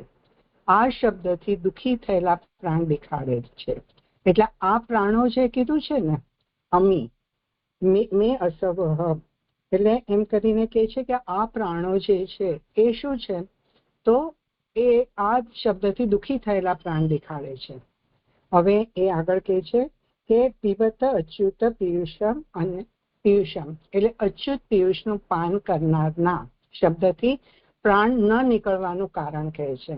એટલે પ્રભુની કથાનું અમૃત રૂપી કથા રૂપી અમૃતનું પાન જે સુખદેવજી પાસે કરી રહ્યા છે એ શબ્દથી એમ કહી રહ્યા છે કે એ કેવું છે, અચ્યુત છે, અમૃત, અરે જે ચ્યુત ન થાય એવું પ્રભુનું કથાનું અમૃત જે છે એનું પાન કરી રહ્યા છે. એટલે એમના પ્રાણ ન નીકળવાનું કારણ, એટલે એમના પ્રાણ હજી ટકી રહ્યા છે એનું કારણ કહી રહ્યા છે. અચ્યુતના સંબંધ વાળું કથારૂપ અમૃત અથવા અચ્યુત જ અમૃતનું પાન, અચ્યુત જ અમૃત એટલે અચ્યુતના સંબંધ વાળું એટલે કૃષ્ણ પ્રભુની કથા એટલે પ્રભુના સંબંધ વાળી જે કથા છે એ કેવી છે તો એ અમૃત છે. અથવા કહીને કે છે કે અચ્યુત જ અમૃત એટલે પ્રભુ જ અમૃત રૂપ છે, એટલે એનું પાન કરું છું. આથી પોતાનો ઉત્તમ અધિકારી જણાવ્યો. અહીંયા થોડું છૂટી ગયું છે.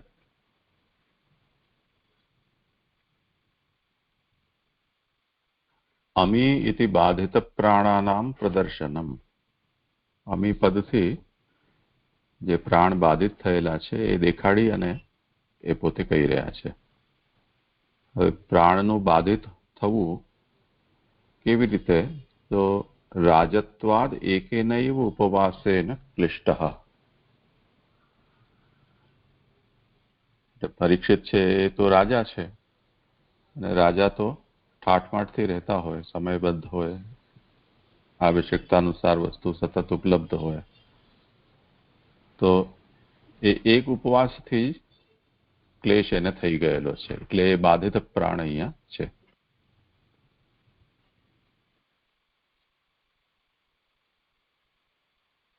એટલું અંશામાં જોડવાનું છે. હા જે આજે હિન્દી ભાષામાં હિન્દીમાં જે સુબોધિનીજી છે ને એમાં એ આપેલું છે. હું આપને આ પેરેગ્રાફ પર એટલે પૂછવાની જ હતી કે એમાં એમ લખ્યું છે કે परीक्षित राजा है इसलिए एक उपवास में ही दुखी हो गया है. भोजन बिल्कुल न करने से उसके प्राणों का निकलना संभव है, पर नहीं निकले या नहीं निकलते है. इसका कारण बताते हैं कि पिबत अच्युत इत्यादि.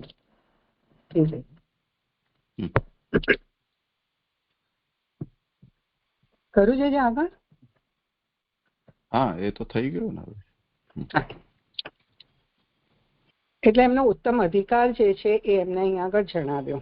આ અમૃત જેમ ભૂખનો નાશ કરે છે તેમ શાપનો પણ નાશ કરશે એવી શંકા થાય, તેથી કોપ પામેલા દ્વિષથી બીજા કારણથી એમ કહેલું છે.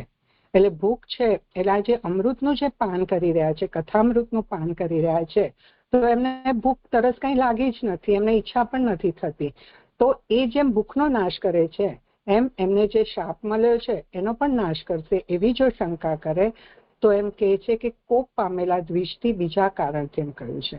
તેમના પ્રાણોનો નાશ એનાથી થવાનો છે, તો ભૂખથી નહીં, પણ એમને જે ગુસ્સે થઈ અને શૃંગી પુત્રએ જે શાપ આપ્યું હતું એનાથી એમના પ્રાણનો નાશ થવાનો છે.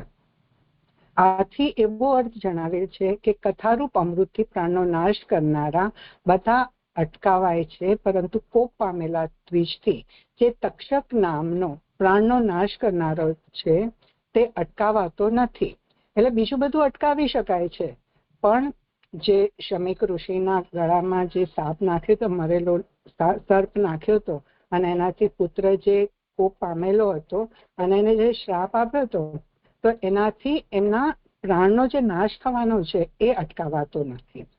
આગળ સુબોધિનીજીમાં કે તેમ ન હોય એટલે અટકાવાતો હોય તો, તેમ ન હોય તો એટલે જે અટકાવાતો નથી એવું ન હોય તો તે કોપ તે બ્રાહ્મણનો જ નાશ કરે, કારણ કે મૃત્યુ એ ગ્રહણ કરેલો કોપ એકનો સંપૂર્ણ રીતે નાશ કરે છે. એટલે જો પરીક્ષિતજીનો નાશ ના કરે તો કોનો નાશ કરે? તો બ્રાહ્મણનો નાશ કરે, કારણ કે મૃત્યુએ ગ્રહણ કરેલો એટલે કોઈ પણ શાપ આપેલો હોય અને મૃત્યુએ ગ્રહણ કરેલો હોય તો એ કોઈ એકનો તો સંપૂર્ણ રીતે નાશ કરે. જેમ આપણે જોયું હતું કે પરીક્ષિત રાજાને જ જે બ્રહ્માસ્ત્ર નાખ્યો, અશ્વત્થામાએ બ્રહ્માસ્ત્ર છોડ્યું હતું તો એ પ્રભુએ એને ત્યાં બચાવ્યું તો પાછું રિવર્સમાં એના તરફ ગયું. ઇવન રાજા અંબરીશ રાજાને જે દુર્વાસા મુનિએ એને મારવા માટે છોડ્યું હતું તે પણ પાછું ફરીને એમના તરફ આવ્યું. એટલે કોઈક એકનો તો એ જરૂર નાશ કરે. તે સંબંધમાં બ્રાહ્મણના મરણ કરતા મારું પોતાનું મરણ જ સારું એવી મારી કામનાથી સર્વને અટકાવનારું હોવા છતાં પણ આ અમૃત તે શાપને અટકાવતું નથી એવો અર્થ છે. એટલે હવે જો રાજાનો નાશ ન કરે તો એ બ્રાહ્મણ પુત્રનો નાશ કરે.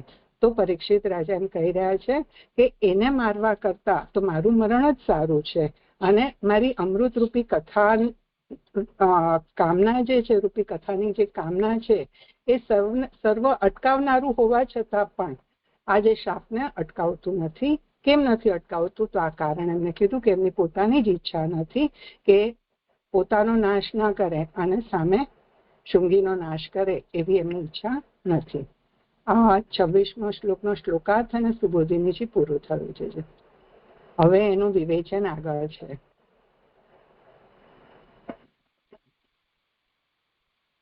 એવી રીતે ઉપરથી પ્રશ્નનો અર્થ કર્યો. આ અધ્યાયનો વિમર્શમાં સમાવેશ થતો હોવાથી વિમર્શમાં ઉપયોગી થાય એવો કોઈક પદાર્થ કહેવો જોઈએ.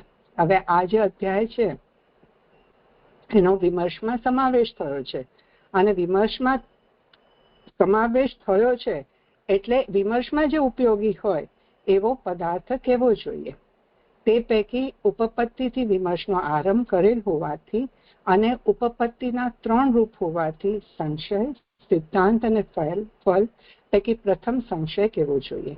એટલે આ જે 3 અધ્યાય છે 8, 9 અને 10 આ ઉપપત્તિના 3 રૂપ પણ કીધા, અને અહીંયા આગળ 8મો જે અધ્યાય છે સંશયનો અધ્યાય છે, 9મો સિદ્ધાંતનો અને 10મો ફલ પૈકી હવે જે પ્રથમ એટલે 8મો અધ્યાય જે છે પ્રથમ છે અને સંશયનો કહેવો જોઈએ. એટલે એની અંદર સંશય છે.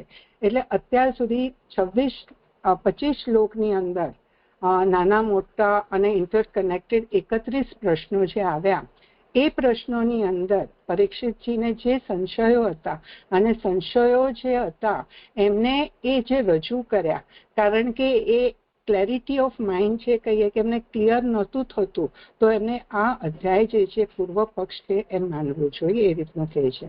એટલે તેથી 7 અધ્યાયોમાં જે પ્રમેય કહ્યું તેમાંના જેટલામાં રાજા સંમત હતા તેનું અંત સુધીનું પોતાનું જ્ઞાન જણાવીને જ્યાં નિર્ણયરૂપ જ્ઞાન જેવું શ્રવણ કરેલું હતું તેમાં સંદેહ કરે છે, તેથી આ પૂર્વ પક્ષનો અધ્યાય છે એમ માનવો. એટલે અહીંયા 1 થી 7 અધ્યાયની અંદર બ્રહ્માજી અને સુખદેવજીના જે વચનો છે એ ટેલી નથી થતા, અને ટેલી નથી થતા એટલે એમને સંશય થાય છે. અને સાથે સાથે એ પણ કીધું કે એવું નહોતું કે એમને પોતે એ જે છે જેટલું સંમત હતા એટલું એમને બરાબર સમજી ગયા, પણ અને એમને જેટલું સંમત હતા તેનું અંત સુધીનું પોતાનું જ્ઞાન પણ એમને જણાવીને કે આટલું મને સમજાયું છે, પણ જ્યાં એ નિર્ણયરૂપી જ્ઞાન હતું એવું જે શ્રવણ એમને કરેલું હતું ને એમાં જે આ બધા વચનોમાં કે આ બધા આગળના અધ્યાયોમાં એમને જે શ્રવણ કરેલું હતું એમાં જે સંશય કરે છે કે સંશય થાય છે, તો એ બધા સંશયો અહીંયા પૂર્વ પક્ષનો અધ્યાય છે એ રીતે અહીંયા આગળ એમના સંશયો રજૂ કર્યા છે, એટલે આ અધ્યાયને પૂર્વ પક્ષનો અધ્યાય કીધેલો છે. તેમ ન માનીએ તો પહેલાના અધ્યાયો અથવા પોતે વ્યર્થ થાય. આની વર્ડિંગ્સ મને બહુ ક્લિયર એટલે બરાબર નથી બેસી રહી, પણ પહેલી ફૂટનોટ લઈએ એટલે એમ સમજાશે કે જો એવું ન માનીએ કે આ પૂર્વ પક્ષનો અધ્યાય છે અને એમને સંદેહ છે, તો એવું ન માનીએ તો પહેલાના અધ્યાય એટલે કે જે પહેલા જે બધા અધ્યાય 1 થી 7 અધ્યાય જે આવ્યા એમાં સુખદેવજી અને બ્રહ્માજીએ ઘણું બધું કહ્યું. તો એ પ્રથમ 7 અધ્યાયની અંદર જે બધું કીધું છે એ બધું વ્યર્થ થાય. એમાં પહેલી ફૂટનોટ છે કે શુકે કહેલ પૈકી જેટલામાં તે સંમત હતા એટલા રાજાના પ્રશ્નથી જ પહેલા 7 અધ્યાયોમાં કહેલા. જો તેનો અર્થ તે જાણતા ન હોય તો અધ્યાયો નકામા કયા ગણાય, અને જો તે જાણતા હોય અને આટલા બધા પ્રશ્નો કરે તો સુખદેવજીએ પોતે બરાબર કહી શક્યા નથી એમ જણાય. તેથી જેમાં સંમત હોય તેના પ્રશ્ન ન કરતા સંદેહ રહેલ હોય તે પૂછે છે. તેથી આ અધ્યાય પૂર્વ પક્ષ રૂપ છે. એટલે આ અધ્યાય કેમ પૂર્વ પક્ષ રૂપ કીધું એનું અહીંયા આગળ ક્લેરિફિકેશન આપ્યું. સાથે સાથે એમ કીધું કે જો જે પહેલા 7 અધ્યાય કીધા તો એનો જે અર્થ તે જાણતા જ ન હોય તો આટલું બધું કીધા પછી એમને કઈ ખ્યાલ જ ના આવ્યો હોય તો એ બધા અધ્યાયો કારણ વગર ના કીધા, એનું કઈ કામનું જ ના થાય કે આટલું બધું કીધું પણ એમને કઈ સમજાવ્યું જ નહીં, કઈ જાણ્યું જ નથી. અને જો તે જાણતા હોય અને છતાં પણ આટલા બધા પ્રશ્ન એમને થયા તો એ પોતે સુખદેવજી પોતે બરાબર કહી નથી શક્યા એમ જણાય. પણ અહીંયા આગળ એમ કીધું કે એ જેમાં સંમત હતા એટલે એમને જેમાં સંમત એટલે એમને એમ હતું કે નહીં આ બધી વાત બરાબર છે તો એમાં એમને પ્રશ્ન ન કરતા ખાલી જેમાં એમને સંદેહ રહ્યો એટલા જ પ્રશ્ન એમને કર્યા છે. એટલે આ અધ્યાયને પૂર્વ પક્ષ અધ્યાય છે એમ માનવું જોઈએ. અને પહેલાના અધ્યાય પોતે વ્યર્થ થાય એટલે જો એમને ન સમજાયા હોત, કાંઈ પણ એક પણ વસ્તુ ન સમજાઈ હોત તો પહેલા કીધેલા બધા જ અધ્યાય જે છે 7 અધ્યાય વ્યર્થ થયા હોત. આગળ સુબોધિનીજીમાં અને આટલા પ્રશ્નો સંગતિ વિના ના થાય એટલે વ્યર્થ થાય. અને પાછા જે પ્રશ્નો એમને પૂછ્યા છે જો એ જાણતા ન હોય તો પ્રશ્નોમાં પણ સંગતિ ન રહે, કારણ કે પ્રશ્નો એમને એમ નીકળે. જાણ્યા વગરના પ્રશ્નો હોય તો એમની કોઈ કનેક્ટિવિટી હોય જ નહીં એટલે પ્રશ્નોની સંગતિ વિના ના થાય. અનંત પ્રશ્ન કરવા પડે. સંગતિ વિના ના થાય પણ સાથે સાથે જે ઓન એન એટલે 31 પ્રશ્નો જે મેં કાઉન્ટ કર્યા હતા આ અધ્યાયની અંદર તો ખાલી એટલા જ નહીં, એક એક શબ્દ એક એક વાક્ય દરેક વસ્તુની અંદર એન્ડલેસ અને કાઉન્ટલેસ પ્રશ્ન એમને કરવા પડે. તેઓ સંબંધી સંશય કરવામાં આવે છે અને બીજાઓના નિર્ણય કરેલ અર્થ કહીને રાજા પોતે જ તે સમજ્યો છે એમ જણાવે છે.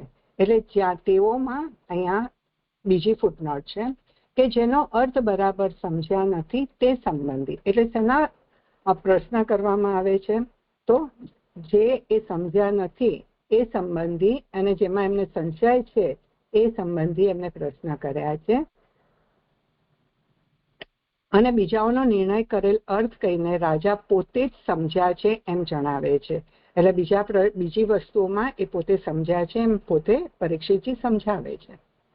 તેમ ન માનીએ તો 2:8:4 વગેરે શ્લોકથી જણાવેલ પ્રમેય શુકે કીધેલું ન હોવાથી પ્રમાણ રહિત થાય અને ગુરુને શંકા ઉત્પન્ન કરે.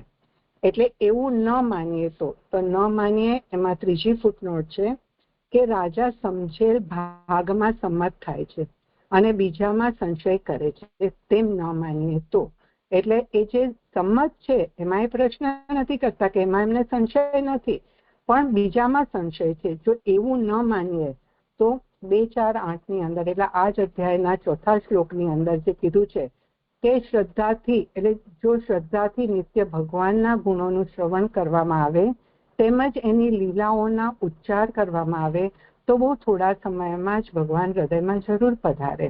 એટલે જો પ્રભુમાં શ્રદ્ધા રાખી હોય, નિત્ય ભગવાનના ગુણોનું શ્રવણ કરવામાં આવે એટલે અચ્યુત પિયુષનું પાન કરવામાં આવે અને લીલાઓના ઉચ્ચાર કરવામાં આવે તો નક્કી થોડાક જ સમયની અંદર ભગવાન હૃદયમાં જરૂર પધારે. તો આ પરીક્ષિતજી જ કહી રહ્યા છે. શુકના વચન સુખદેવજીના તો વચન જ નથી. તો આ જણાવેલ પ્રમેય શુકે કીધેલું ન હોવાથી પ્રમાણ રહિત થાત. તો આ જે વચન છે એ પરીક્ષિતજીએ કીધેલું છે તો પ્રમાણ રહિત થાય અને ગુરુને શંકા ઉત્પન્ન કરે. ગુરુને શંકા ઉત્પન્ન કરે એમાં ચોથી ફૂટનોટ છે કે રાજા મૂર્ખ છે અથવા ઊંધી મતિ વાળો છે એવી શંકા થાય. કારણ કે ગુરુ સમજાવી રહ્યા છે અને કંઈક સમજી નથી રહ્યા, કાં તો પ્રમાણ રહિત વાત કરી રહ્યા છે, એવી કોઈ પણ રીતની હોય ને એન્ડલેસ સંશયો રહ્યા કરે તો ગુરુને એમ થાય કે રાજા જે છે, રાજાને કહી રહ્યા છે એ ઊંધી મતિ વાળા છે કે મૂર્ખ છે. તેથી 7 અધ્યાયનો જ અહીં પૂર્વ પક્ષ તરીકે વિચાર કરવામાં આવે છે. એટલે 1 થી 7 અધ્યાયો છે એ 7 અધ્યાયોને અહીંયા પૂર્વ પક્ષ તરીકે કહેવામાં આવ્યું છે, વિચાર કરવામાં આવે છે. જે આ પેરેગ્રાફ પત્યો કોઈને, કારણ કે શ્લોક થોડોક લાંબો છે અને ફ્રેન્કલી સ્પીકિંગ થોડો ડિફિકલ્ટ પણ છે, તો એક પેરેગ્રાફ લઈ અને મારા સંશય કે સંશય નિવારણ કરીએ. થયો નથી તો કરો. ઓકે જી જી જી જી.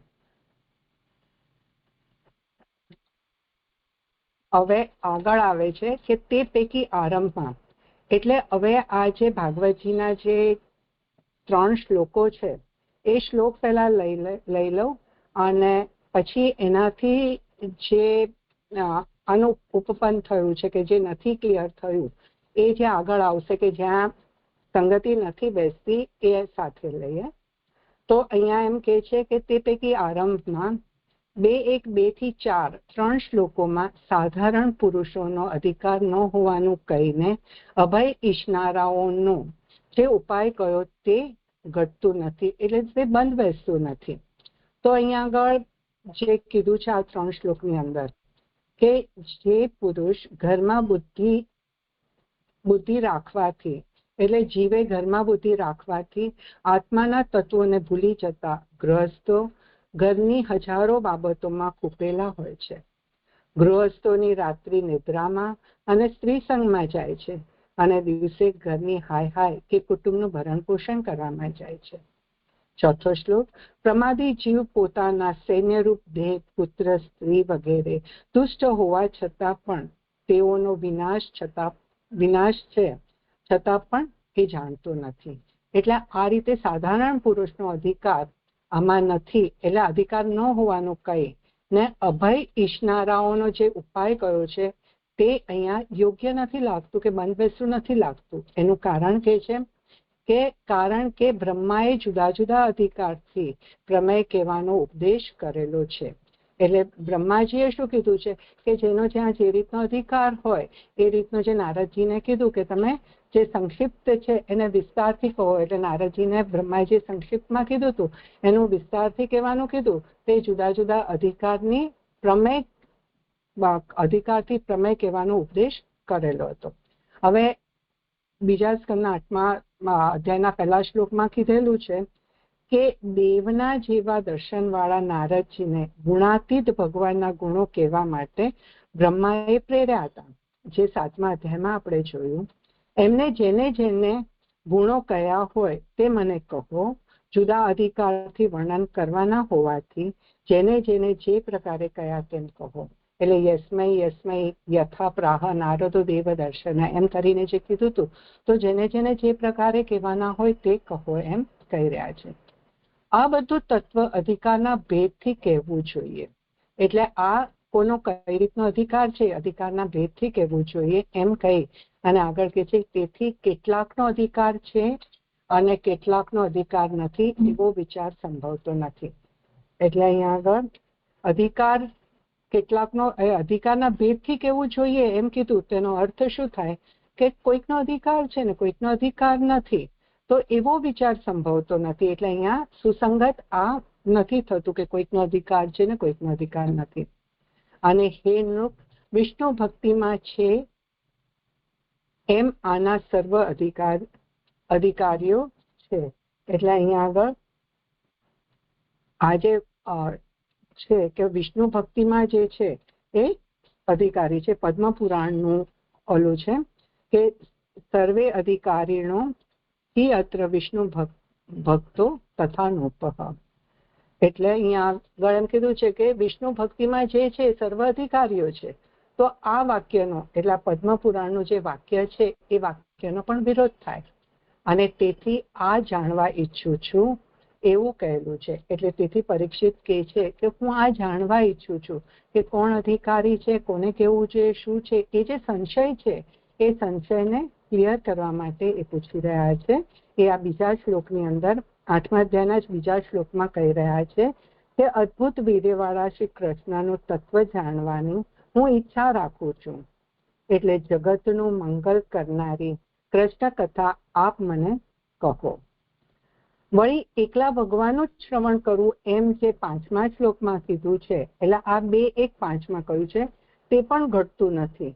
હવે 2:1:5ની અંદર એમ કીધું છે કે જેવો અભયને ઈચ્છે છે તેમને સર્વના આત્મા ભગવાન હરિ જે ઈશ્વર છે તેના શ્રવણ કીર્તન અને સ્મરણ કરવા જોઈએ. એટલે જે પ્રભુની જેને અભયની ઈચ્છા છે અને જેને ખબર છે કે બધાના આત્મા જે છે ભગવાન છે, તો એને શું કરવું જોઈએ? તો એને આ જે શ્લોક છે આપણને આગળ આવી ગયો બીજા સ્કંદના 1લા અધ્યાયમાં જ તસ્માત ભારત સર્વાત્મા ભગવાન હરિ ઈશ્વર શ્રોતવ્ય કીર્તિતવ્ય છે સ્મર્તવ્ય ચેદ ઇચ્છત અભયમ. તો આ જે છે તો એને શું કરવું જોઈએ? તો શ્રવણ કીર્તન અને સ્મરણ પ્રભુનું કરવું જોઈએ. કારણ કે અદ્ભુત પરાક્રમ વાળા જ શ્રવણ કરવા યોગ્ય છે. તો અહીંયા આગળ વાક્ય ક્યાંય કેમ કીધું કે જે અધિકારી છે એને જ તમે કહો? પદ્મપુરાણની વાત આ રીતની આવી અને 1લા અધ્યાયની કે જે અભયને ઈચ્છે છે તેને શ્રવણ કીર્તન સ્મરણ કરવું જોઈએ. તો આ જે સંગત થવું જોઈએ એ સંગત થતું નથી. એટલે તે કહ્યું તે પણ ઘટતું નથી, એટલે બંધ બેસતું નથી. કારણ કે અદ્ભુત પરાક્રમ વાળા જ શ્રવણ કરવા યોગ્ય છે. હવે આગળ કહી રહ્યા છે સુબોધિનીજીમાં કે તેમ ન હોય તો આ કહેવામાં આવશે તે ફળ ઘટે નહીં. તેમ ત્યાં આગળ 6મી ફૂટનોટ છે કે વીર્ય રહિત ભગવાનનું શ્રવણ કરવાનું હોય તો 3 શ્લોકો છે એમાં કહે સર્વના આત્મામાં મન મૂકવાનું અને હૃદયમાં તરત ભગવાનનો પ્રવેશ થવાનું ફળ ન થાય તેથી પ્રત્યક્ષ જ પ્રમાણ છે એવો અર્થ છે. અહીંયા આગળ 3 શ્લોક છે એ 3 શ્લોક લઈશું.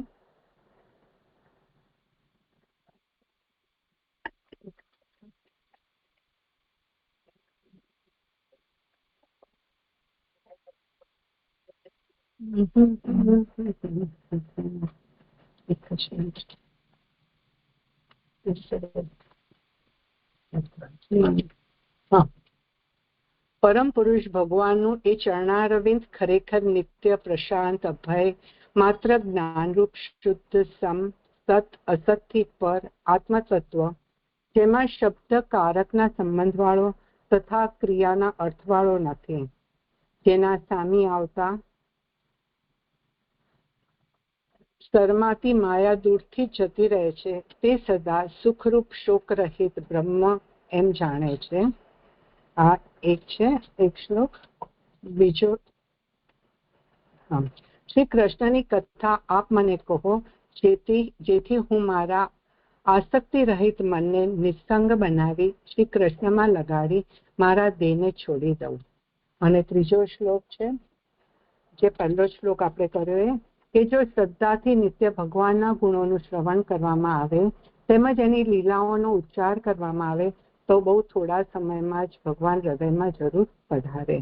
એટલે આ રીતે 3 વસ્તુ કહી અને જે કીધું કે તેમ ન હોય તો આ કહેવામાં આવશે તે ફળ કે આ રીતનું જે કીધું છે તેનાથી ફળ મળશે નહીં એમ. સર્વ ચરિત્રોમાં ભગવાનને સ્વભાવથી જ પ્રવેશ કરેલો હોવાથી કોઈને પણ સંશય થાય નહીં અને શાસ્ત્ર નકામું થાય તે 8મા જ અધ્યાયના બીજા શ્લોકથી કહેલું છે. એટલે હવે બધી જ વસ્તુ પ્રભુ જ કરતા બધાની અંદર ભગવાન જ પ્રવેશ કરેલો છે અને એવું પ્રભુનો પ્રવેશ કરેલો હોવાથી એક ક્ષણ.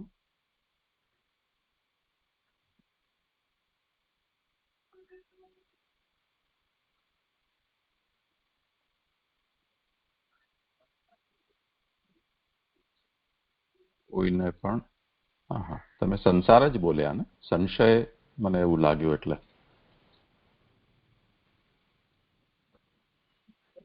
હાજી કોઈને પણ આપનો અવાજ સંસાર કરો ભલે. ઓકે. અદ્ભુત વીર્યવાળાની કથાઓ અદ્ભુત વીર્યરૂપ છે. તેમ હોય ત્યારે શ્રવણ વગેરેનું સાધન જણાય તેમ ન હોય તો અદ્રષ્ટની કલ્પના કરવી પડે અને દોષો વિઘ્ન કરનારા હોવાથી ફલ પ્રાપ્ત ન થાય અને ગુણોમાં આસક્ત થયેલા જંતુને દુઃખ કરનારું છે એ વાક્યનો વિરોધ આવે.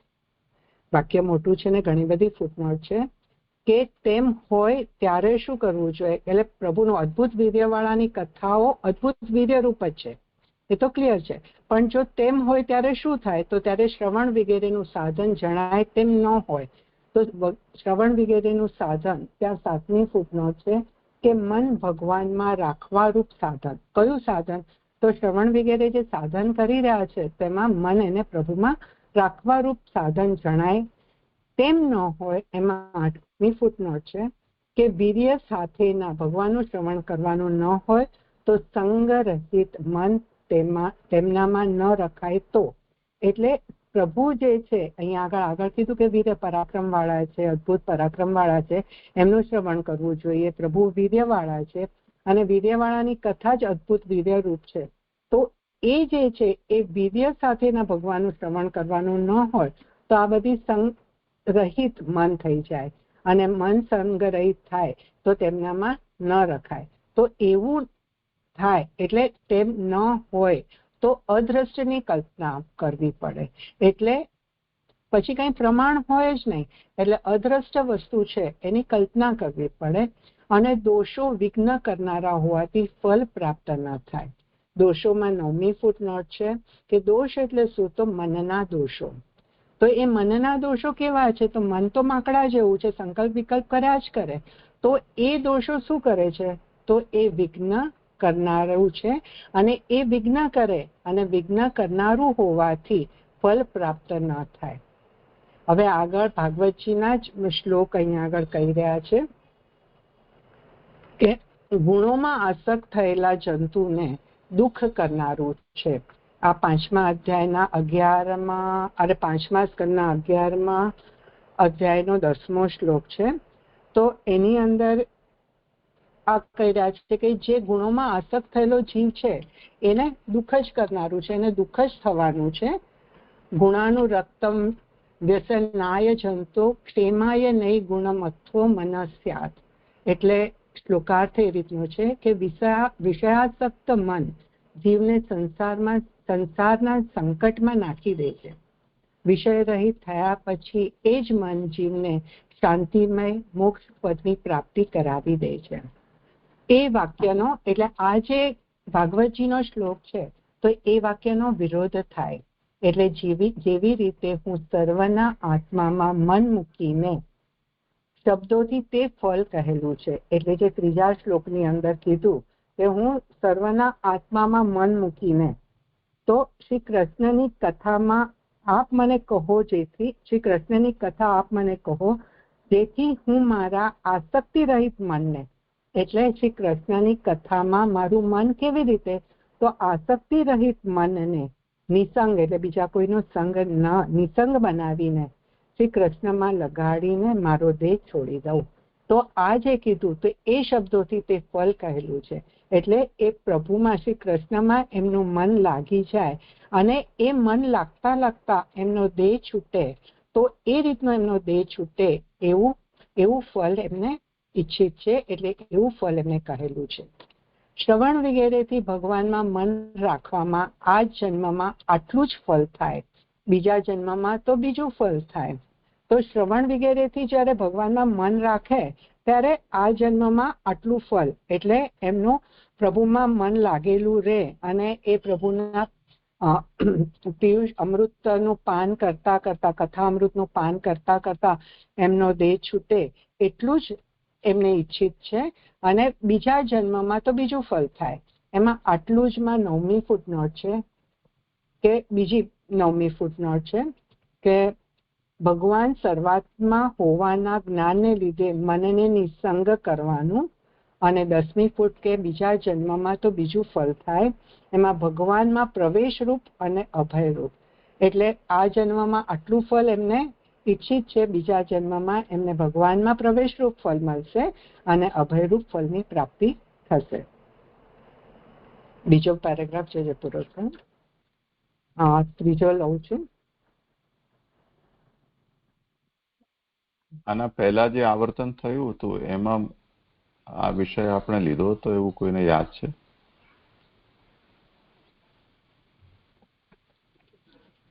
હજુ મને પ્રશ્ન છે.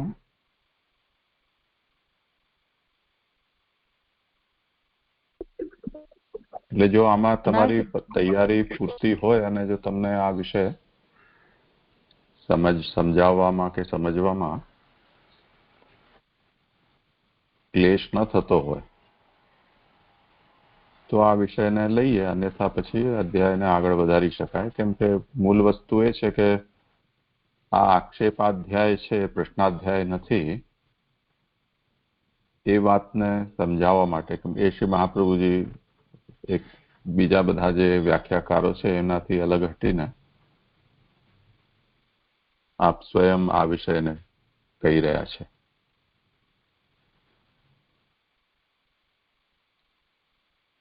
તો કેમ કે જો પ્રશ્નાધ્યાય હોય તો આના પહેલા પૂછેલા જે પ્રશ્નો છે એનું શું અને એના ઉત્તરનું શું? તો પ્રશ્ન હોવા છતાં પણ આ પ્રશ્નાધ્યાય નથી, પરંતુ વિમર્શમાં આક્ષેપ, સિદ્ધાંત અને ફલ એ 3 રીતે જે નિરૂપણ કરવામાં આવ્યું છે તેનો અહીંયા આક્ષેપ પક્ષ આ વર્ણવવામાં આવ્યું છે. 31 કે જે પણ પ્રશ્નો હોય એનાથી, અને એને કઈ રીતે સમજવું કે આ આક્ષેપ છે એના માટે એક એક જે પ્રશ્નો એના પૂર્વમાં જે એના ઉત્તર આપેલા છે તે ઉત્તરો, તે પછી ફરીથી પેદા થયેલા પ્રશ્નો, એ પ્રશ્નો કયા કારણથી પરીક્ષિતજીના મનમાં ઉત્પન્ન થયા છે એની ઉપપત્તિ અહીંયા વિચારવામાં આવી રહી છે. તો એ રીતે આ આખો વિષય ચાલશે. તો ગઈ વખતે જો આ વિષય આપણે લીધો હોય કે નથી લીધો મને યાદ નથી, કોઈને યાદ હોય, જોડાયું હોય એવાના તો જણાવો. કોઈને યાદ નથી?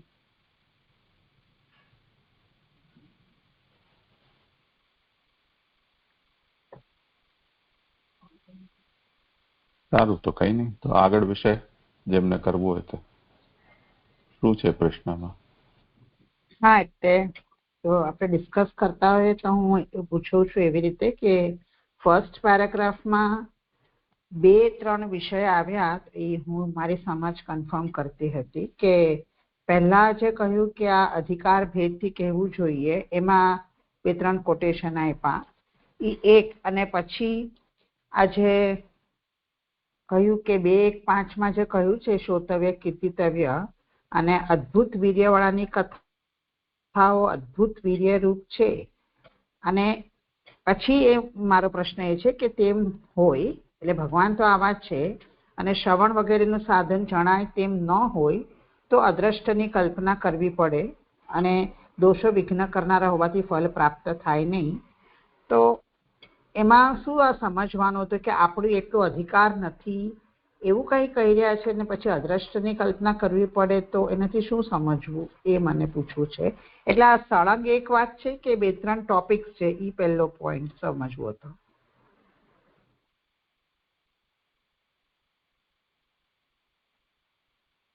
કરો સમાધાન. સળંગ એક ખાલી અધિકારની વાત નથી લાગી રહી, પણ કનેક્ટેડ પોઈન્ટ છે કે પહેલા અધિકારની વાત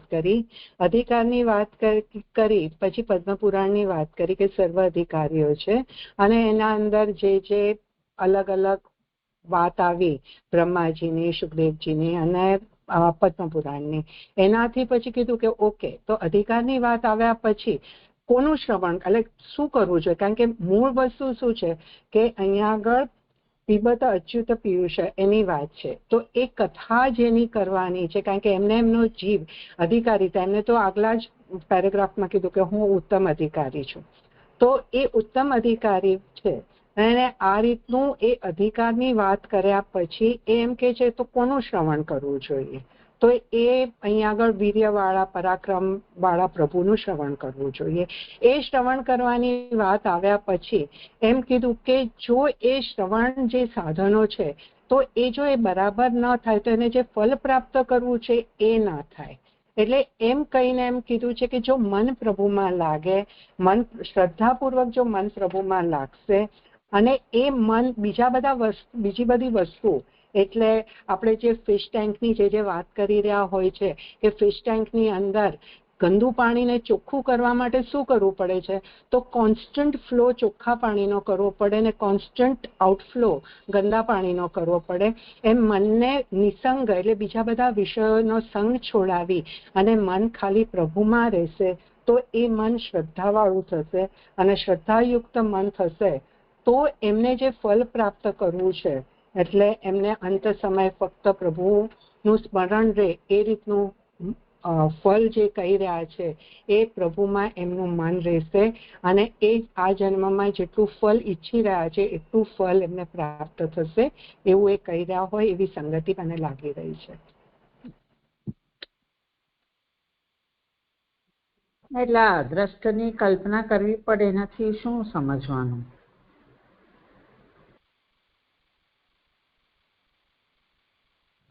જેને પ્રભુમાં શ્રદ્ધા નથી એને તો અદ્રષ્ટની જ કલ્પના કરવી પડશે ને. જેમ બિગ બેંગ થિયરી છે કે સ્ટ્રિંગ થિયરી છે, તો કંઈક થઈ રહ્યું છે, સમથિંગ ઇઝ ગોઈંગ ઓન, આખું ધ સાયકલ ઇઝ મૂવિંગ, પણ એ પ્રભુ કરી રહ્યા છે એવી તો કઈ એ લોકોને ભાવ કે એવી ફિલિંગ તો નહીં આવે ને. કંઈક અદ્રષ્ટથી કંઈક થઈ રહ્યું છે એ રીતની જ કલ્પના કરશે ને.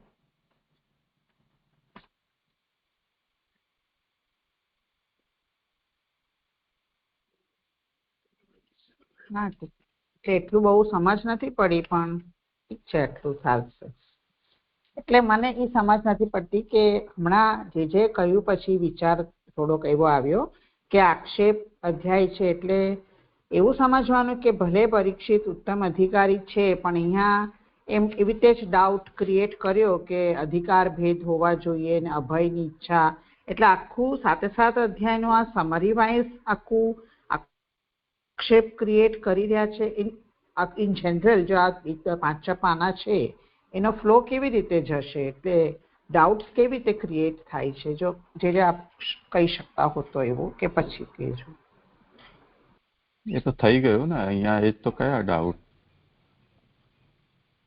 એટલે ચાલ્યા જ કરે છે ને, એટલે એમ હું ફ્લો સમજવા માંગુ છું. જુદા જુદા જે પ્રશ્નો આક્ષેપના રૂપમાં પૂછાયા છે એ શા માટે પૂછાયા છે એનો આના પહેલાના અધ્યાયમાં જે નિરૂપણ થયેલું છે એનો સંદર્ભ આપીને કહી રહ્યા છે કે ત્યાં આવું કહી દીધું, પણ તેમ છતાં પણ આમાં આટલી વાત નથી સમજાતી. તો જે અંશમાં નથી સમજાતી, સ્વીકાર્ય છે, એ એમણે સિદ્ધાંતતયા માની લીધેલું છે. જે વિષયમાં સમજાયું નથી એના વિષયમાં એમણે પ્રશ્ન કર્યા છે.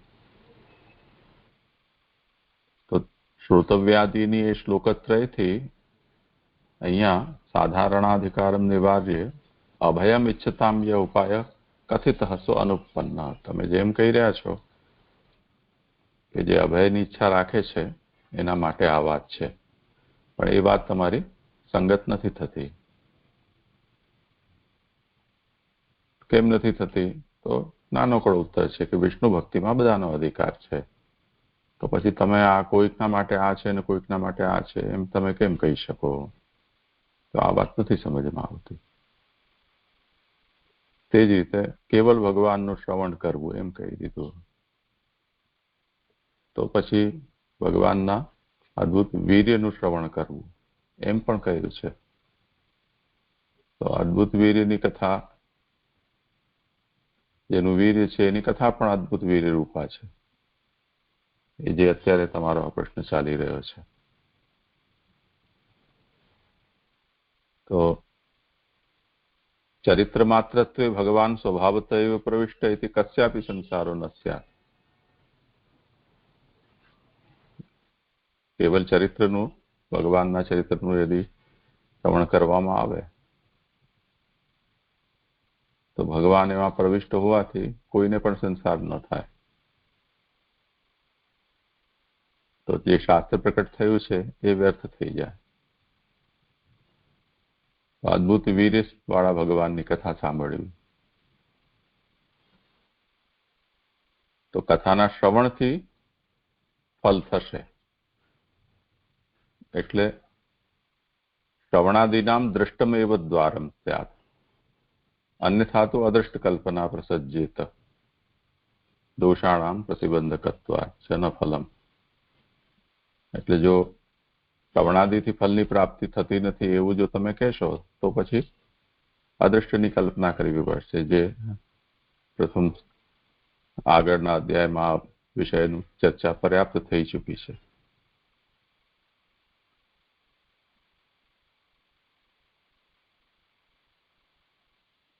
હા, હવે આ પહેલો પેરેગ્રાફમાં એવું સમજી કે બે ટોપિક ડિસ્કસ કર્યા. એક આ અભય ઈચ્છનારાનું જે કહ્યું એ 5-6 લાઈન સુધી આવ્યું કે એ કેવી રીતે જે ઘટતું નથી, બધા જ અધિકારી છે. અને બીજું કે ભગવાનનું શ્રવણ કરવું કે એ વાત આવી છે. આટલા બે પોઈન્ટ્સ આ ફર્સ્ટ પેરેગ્રાફમાં ઉઠાવ્યા છે એવું સમજાયું.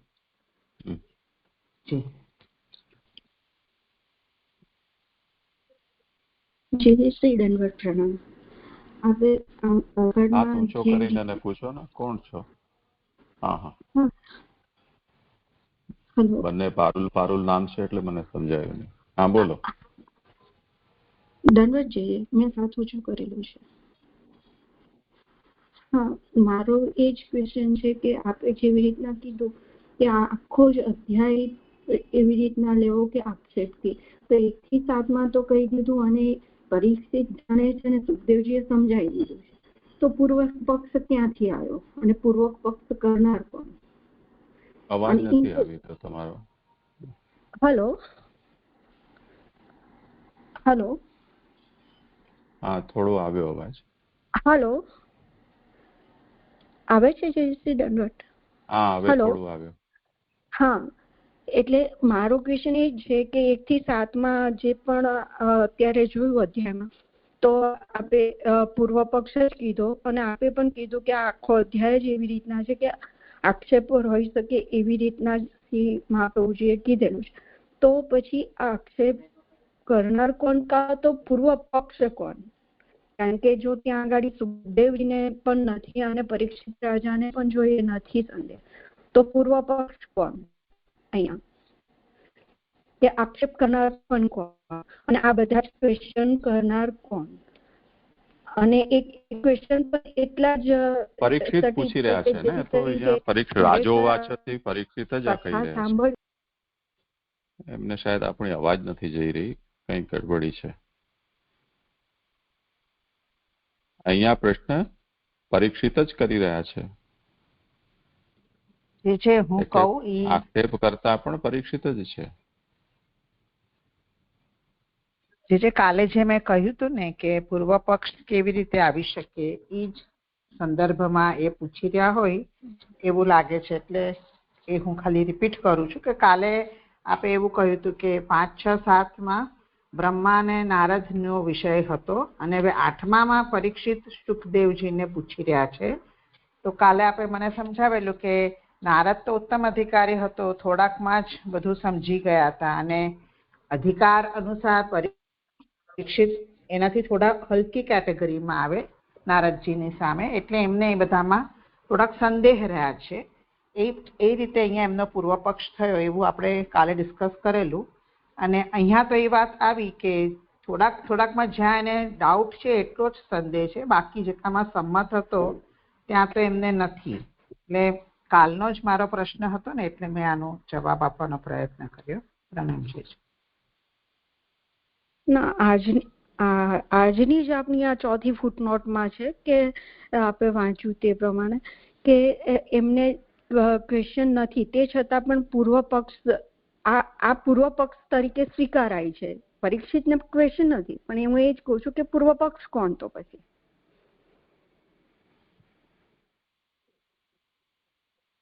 હું ટ્રાય કરું.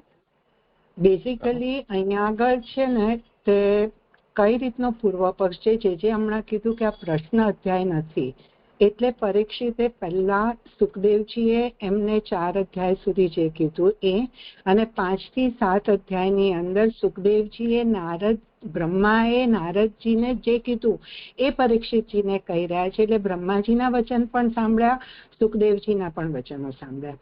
હવે એ બધા વચનો સાંભળીને એમને મનમાં સંશય થયા. તો એ જે સંશય થયા ને, એટલે પૂરું જ્ઞાન પણ નથી થયું અને સાવ જ્ઞાન પણ નથી એવું પણ નથી. એટલે જે વસ્તુમાં એમને સંમતિ હતી એ વસ્તુ એમને ક્લિયર હતી કે નહીં આટલી વસ્તુ ક્લિયર છે, પણ ક્યાંક એમને જે સંશયો હતા, કારણ કે આ સંશયનો અધ્યાય છે, જે ઉપપત્તિના 3 અધ્યાયમાં આગળ આવ્યું તો આ સંશય, એટલે જ્યાં એમને સંશય હતા તો એ સંશયોને પૂર્વ પક્ષ, જ્યારે પૂર્વ પક્ષ એટલે ખાલી ક્વેશ્ચન નથી, પણ જે સાંભળેલું છે એ સાંભળેલામાં એમને જે સંશય થયા એ સંશયને અહીંયા પૂર્વ પક્ષની રીતે કહેલા છે. હું એ જ કહેવા માંગુ છું કે સંશય પછી નથી થયા. 4th લાઈનમાં 4th ફૂટનોટમાં એ પછી પણ એ પણ નિસંદેહ કરવામાં આવે કે જો એવું થાય તો પછી રાજા મૂર્ખ છે એવી રીતના ગણાય, એટલે ત્યાં પણ સંશય નથી.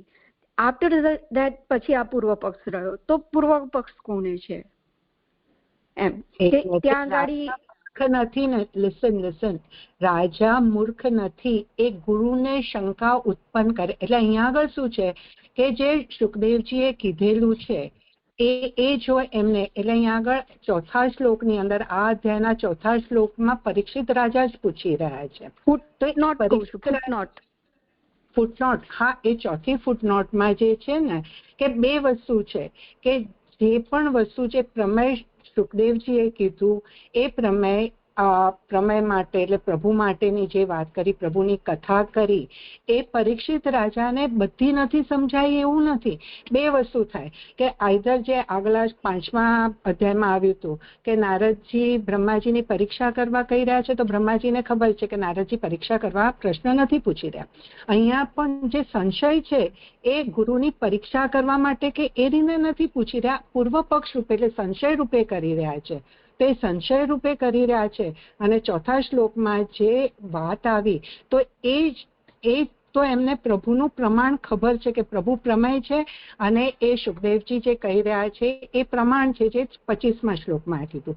હવે અને જે ગુરુને શંકા ઉત્પન્ન કરે, એટલે ગુરુને જો શંકા ઉત્પન્ન થાય, જો એમને કાંઈ જ ન સમજાયું હોત તો ગુરુને શંકા ઉત્પન્ન થાત કે ભાઈ આ કંઈ સમજી જ નથી રહ્યા, તો ખાલી બોલીને કઈ ફાયદો નથી. અને બધું જ જાણતા હોત અને તો એમ થાત, અને છતાં પ્રશ્ન કરી રહ્યા છે તો એમ થાત કે પરીક્ષા કરી રહ્યા છે, તો એવું તો કઈ છે નહીં. એટલે 4થી ફૂટનોટમાં એમ કીધું કે રાજા જો ગુરુને શંકા ઉત્પન્ન કરે કે પ્રમાણ રહિત વાત કરી રહ્યા છે અને ગુરુને શંકા ઉત્પન્ન કરે, તો એવું થાય કે રાજા મૂર્ખ છે, કે કારણ કે કાં તો ઊંધી મતી, કે એમને બરાબર કઈ સમજાઈ નથી રહ્યું, એવું થાય એમ.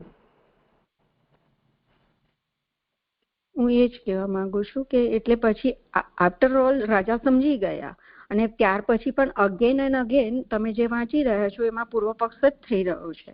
તો એ જ કહેવા માંગુ છું કે આ આખો સંશયનો જ અધ્યાય છે, મીન્સ કે એ છે સ્કંદ છે. તો એટલે સંશય કરનાર કે પૂર્વ પક્ષ જે પણ કહો એ કોણ છે એમ? પરીક્ષિત રાજા.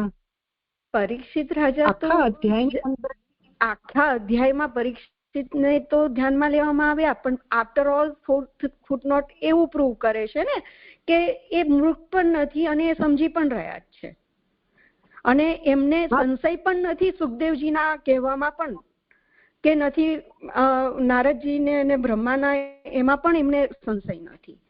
પણ questioning is that. See, listen, the thing is that એ કોઈ પણ વ્યક્તિ ક્યારે પણ, એટલે જે આપણને ભણાવતા હોય તો 2 વ્યક્તિ ન બોલે, જે આપણને જે હંમેશા કહે છે કે જેને બધું જ સમજાઈ જાય છે એ ન બોલે, કાં તો કાંઈ નથી સમજાતું એ ન બોલે. પણ જ્યારે ગીતાજીમાં પણ પ્રશ્નથી શરૂઆત થાય છે કે અર્જુનજી પ્રશ્ન કરે છે, ઉદ્ધવ ગીતામાં પણ પ્રશ્નથી શરૂઆત થાય, ઉદ્ધવજી પ્રશ્ન કરે છે, ભાગવતજીમાં પણ પરીક્ષિત રાજા પ્રશ્ન કરે છે. તો વિચારશીલ વ્યક્તિ છે એ પ્રશ્ન કરશે, તો એ જે પ્રશ્ન કરશે અને એના જવાબ મળશે, તો એ જવાબમાં પણ કાંઈક તો સંશય હોય ને. ક્લેરિટી ઓફ માઇન્ડ દરેક વસ્તુમાં હોવી જરૂરી નથી કે આટલા બધા જવાબ મળ્યા તો એ જવાબોમાં કાંઈક સ્ટીલ ધેર ઇઝ સમ ડિસ્ક્રિપન્સી કે સમ અનઅન્ડરસ્ટેન્ડિંગ. તો એવી જ્યારે પરિસ્થિતિ આવે ત્યારે એ સંશય ઊભા થાય અને એ સંશયની ક્લેરિટી આખા 26મા શ્લોકની અંદર છે. જે આ અધ્યાય ચાલુ થયો ને ત્યારે જ ભાવનાબેને જે આ અધ્યાયનું પારાયણ કર્યું હતું તો ઉપોદઘાતની અંદર જ કીધું છે કે આ જે વિમર્શ પ્રકરણ છે તો એ વિમર્શ પ્રકરણની અંદર આ જે ઉપપત્તિ તર્કથી વિમર્શનું પ્રકરણ જે કહેવાય છે એમાં જે 1 થી 7 અધ્યાય છે અને એમાં જે કથા આવે છે તેમાં જે સંશય રહેલા છે તે સંશય સંબંધી એ પૂછી રહ્યા છે, એટલે એને પૂર્વ પક્ષ કીધું છે. અને એટલું જ નહીં પણ આ શંકાનો અધ્યાય એટલે એમને જે 1 થી 7 અધ્યાય સુધીમાં કીધું એમાં જે શંકા થઈ કે એમાં જે સંશય થયા એ અધ્યાયમાં આ અધ્યાયમાં પૂછી રહ્યા છે. હવે એના એટલે જેટલી બધી શંકાઓ છે આ તો ફક્ત હજી તો 2 પેરેગ્રાફમાં થઈ, હજી સ્ટીલ ફોર 5-6 પેજીસ મોર આ બધી શંકા રહેશે. એ શંકાનું નિવારણ જે 9મો અધ્યાય જે સમાધાન વાળો અધ્યાય છે એની અંદર કરવામાં આવશે. ઓકે, હવે આગળ સમજાવશે. અને બીજું કે જેજેશ્રીએ એ પણ કીધું કે આક્ષેપ તો એને આગળ વધવું હોય તો વલ્લભ વેદાંત સિવાયના પણ શું રેફરન્સીસ લેવાય એ ક્લેરિટી આપ શ્રી જેજેશ્રીની નહોતી આવતી કે કયા અધ્યયનથી આ ક્લેરિટી આવે.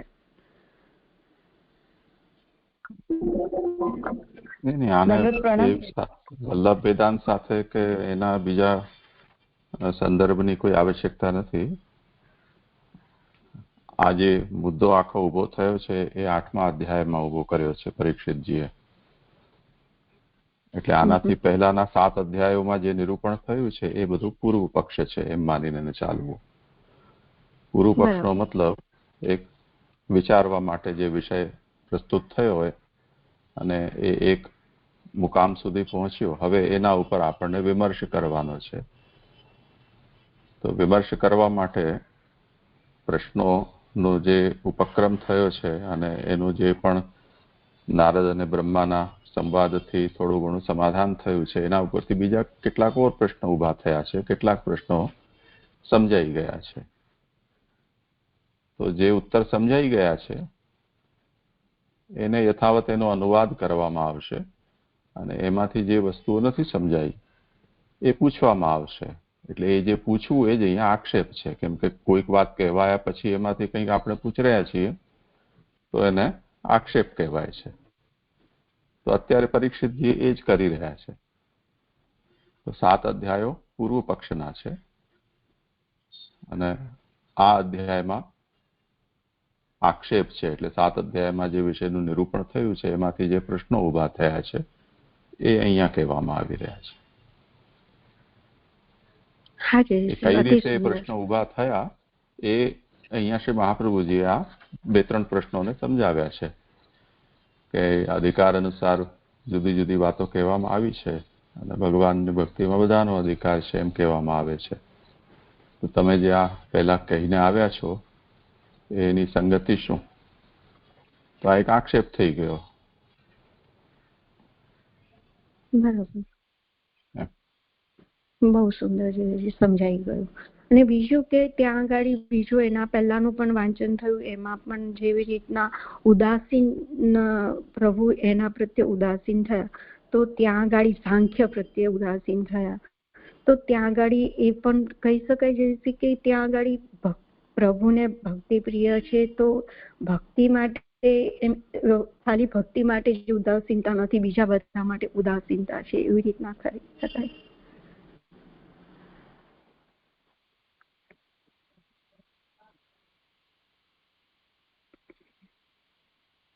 એ તો તે વિષય આપણે જોઈ લીધો ને કે એટલે જોઈ લીધો આપે વાત કરી હતી પણ એમાં જે પુરુષ છે એ અકર્તા છે, જબકી વેદાંતમાં બ્રહ્મ કર્તા તરીકે છે.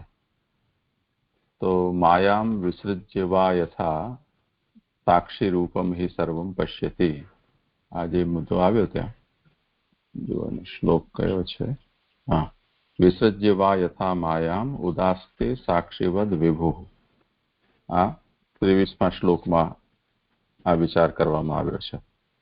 એટલે સ્વતંત્ર ભગવાન પોતાની માયાથી કેવી રીતે ક્રીડા કરે છે, અથવા માયાને તજીને કેવી રીતે સાક્ષીની પેઠે શક્તિવાળા ઉદાસીન રહે છે. તો ક્યારેક ભગવાન માયાનો અંગીકાર કરે છે, ક્યારેક એનો ત્યાગ પણ કરે છે. તો એ કઈ રીતે કરે છે એ અહીંયા પ્રશ્ન છે. તો એ શબ્દ અહીંયા સમજાવી રહ્યા છે કે સાક્ષીવત કેવી રીતે રહે છે વિભુ હોવા છતાં પણ. તો જેવી રીતે સાંખ્યમાં પુરુષ સાક્ષી હોય છે, પ્રકૃતિ કર્તૃ હોય છે, તેવી રીતે આ વાતને સમજી શકાય. તો એ સાંખ્યનો સિદ્ધાંત પરીક્ષિતજીએ જાણેલો છે, એટલે એમના મનમાં એ પ્રશ્ન છે, એટલે એ મોડેલથી એમના મનમાં આ પ્રશ્ન ઉભો થઈ રહ્યો છે કે ભગવાન ક્યાંક આ રીતે સાંખ્યના પુરુષ તરીકે વિચાર કરીએ તો તેવી રીતે તો એ ઉદાસીન થઈને નથી રહેતા. માયાનો ત્યાગ કરીને ભગવાન જેવી રીતે ઉદાસીન સાક્ષી રૂપ થાય છે. બરાબર, સમજાઈ ગયું છે. અને બીજું કે અત્યારે જે એમને વાંચ્યું કે પેલું જેવી રીતના અધિકાર પ્રમાણે એમને કથા સંભળાય અને કથા સમજે, અને જો ના સમજે એ પ્રમાણે તો અદ્રષ્ટની જ કલ્પના કરીને એને એ થઈ શકે. તો આમ જોવા જઈએ તો 100% શ્રદ્ધા છે જ, પણ તે છતાં પણ જે પણ પ્રત્યક્ષ એટલે સાક્ષાત સ્વરૂપે તો નથી. તે વખતે પરીક્ષિતજીને મળ્યા ને આપણને તો અહીંયા મળ્યા જ નથી. એટલે પહેલા એ એક ક્વેશ્ચન ત્યાં જ થઈ જાય કે હા બરાબર છે, ભલે આપણે અત્યારે સેવા કરીએ છીએ, બધું કરીએ, પણ પ્રત્યક્ષ મીન્સ સાક્ષાત ઠાકોરજી આપણી પાસે નથી. તો ત્યાં આપણે અત્યારે જે પણ કથા કે કંઈ પણ વિવેચન કરીએ છીએ તે એક અદ્રષ્ટનું જ મીન્સ કે આપણે એમને સાક્ષાત તરીકે તો નથી દર્શન કરેલા. હા, એમાં પછી આપણે કથામાં શ્રવણ એવી રીતના કરીએ કે શ્રદ્ધાથી કરીએ અને એ બધું જ કરીએ, અને એ જે ફોલો ટુ મહાપ્રભુજીના સિદ્ધાંતથી બધું કરીએ એ 100% એ ફલીભૂત છે. એ શ્રદ્ધાનો અને વિશ્વાસનો અને શ્રી મહાપ્રભુજીની કૃપાનો વિષય થઈ જાય છે. એ 100% છે. મને તો પ્રશ્ન હજી સ્પષ્ટ થયો નથી. અહીંયાનો સંદર્ભ કંઈક જુદો છે અને તમે કંઈક બીજો વિષય પૂછી રહ્યા છો. તો આનો સંદર્ભ કેવી રીતના લેવાનો, અદ્રષ્ટની કલ્પના કેવી રીતના લેવાની? એના માટે પહેલો બીજો શ્લોક ખોલો, આ અધ્યાયનો વાંચો. એના ઉપરથી આ પ્રશ્ન ઉભો થયો છે. બરાબર.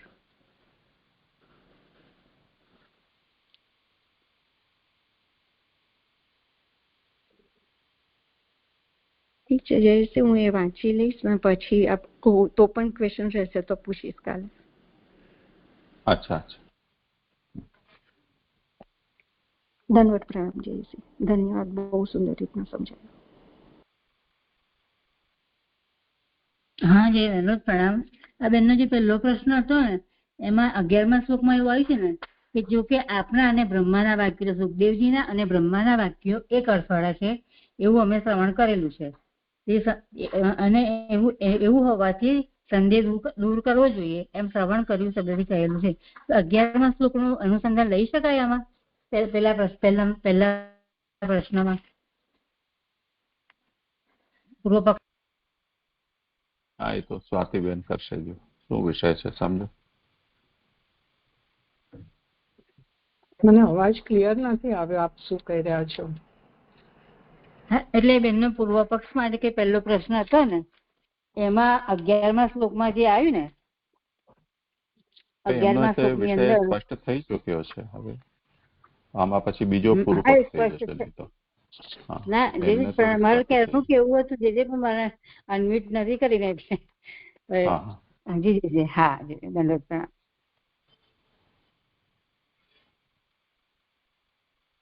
સારું, પછી આગળનું જોઈશું આપણે કાલે. જો આને કન્ટિન્યુ કરવું હોય તો કરી પણ શકાય, નહીં તો પારાયણના રૂપમાં કરીને આગળ વધીશું. તમારો ગણગોરના સંબંધમાં એક પ્રશ્ન હતો, અત્યારે પ્રસંગ ચાલી પણ રહ્યો છે. એટલે ગણગોર છે રાજસ્થાનની લોક પરંપરા છે. ગણ એટલે મહાદેવજી અને ગૌરી એટલે પાર્વતીજી. પાર્વતીજીએ મહાદેવજી પતિરૂપથી પ્રાપ્ત થાય એના માટે વ્રતોપવાસ તપસ્યા બધું ખૂબ કર્યું. એને લઈને આ ગણગોર રાજસ્થાનમાં મનાવવામાં આવે છે. એટલે મહાદેવજીની ભક્તિ એનો આ પર્વ છે. પુષ્ટિમાર્ગ સાથે એને કોઈ સ્નાન સૂતકનો સંબંધ નથી. રાજસ્થાન સિવાય ગુજરાતની અંદર ગૌરી વ્રત છે એ કંઈક એનું જ આસપાસનો ઉત્સવ છે. પરણેલી સ્ત્રીઓ અને અપરિણિત કુંવારી કન્યાઓ છે એ બંને એનો ગણગોર મનાવે છે. માટીના અથવા તો ત્યાં તૈયાર પ્રતિમાઓ પ્રાપ્ત થતી હોય છે એને લઈને એને શણગારીને એને એમનું પૂજા કરે. ત્યાંના લોકગીતો છે એ ગાય. એમને પાણી પીવડાવવા માટે તળાવ નદી એ ત્યાં લઈ જાય, પછી એનું વિસર્જન કરી દે. એમાં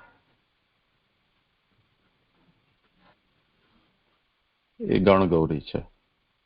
પણ પુષ્ટિમાર્ગમાં આ દૂષણ એટલે ઘૂસી ગયું કે રાજસ્થાનમાં વલ્લભ વંશજો ને રજપૂત રાજાઓએ આશ્રય આપ્યો મુગલ કાળમાં. એટલે યથા રાજા તથા પ્રજા તે ન્યાય રાજાના ભયથી કે શરમ સંકોચથી રાજધર્મનું પાલન કરતા આ બધા ઉત્સવો છે એમણે મનાવવાનું શરૂ કર્યું. પછી રાજસ્થાનથી જ્યાં જ્યાં જે કુટુંબ પરિવાર વલ્લભ વંશજો બીજી જગ્યાએ ગયા એમને પછી એ મનાવવાની કોઈ આવશ્યકતા ખરેખર હતી નહીં.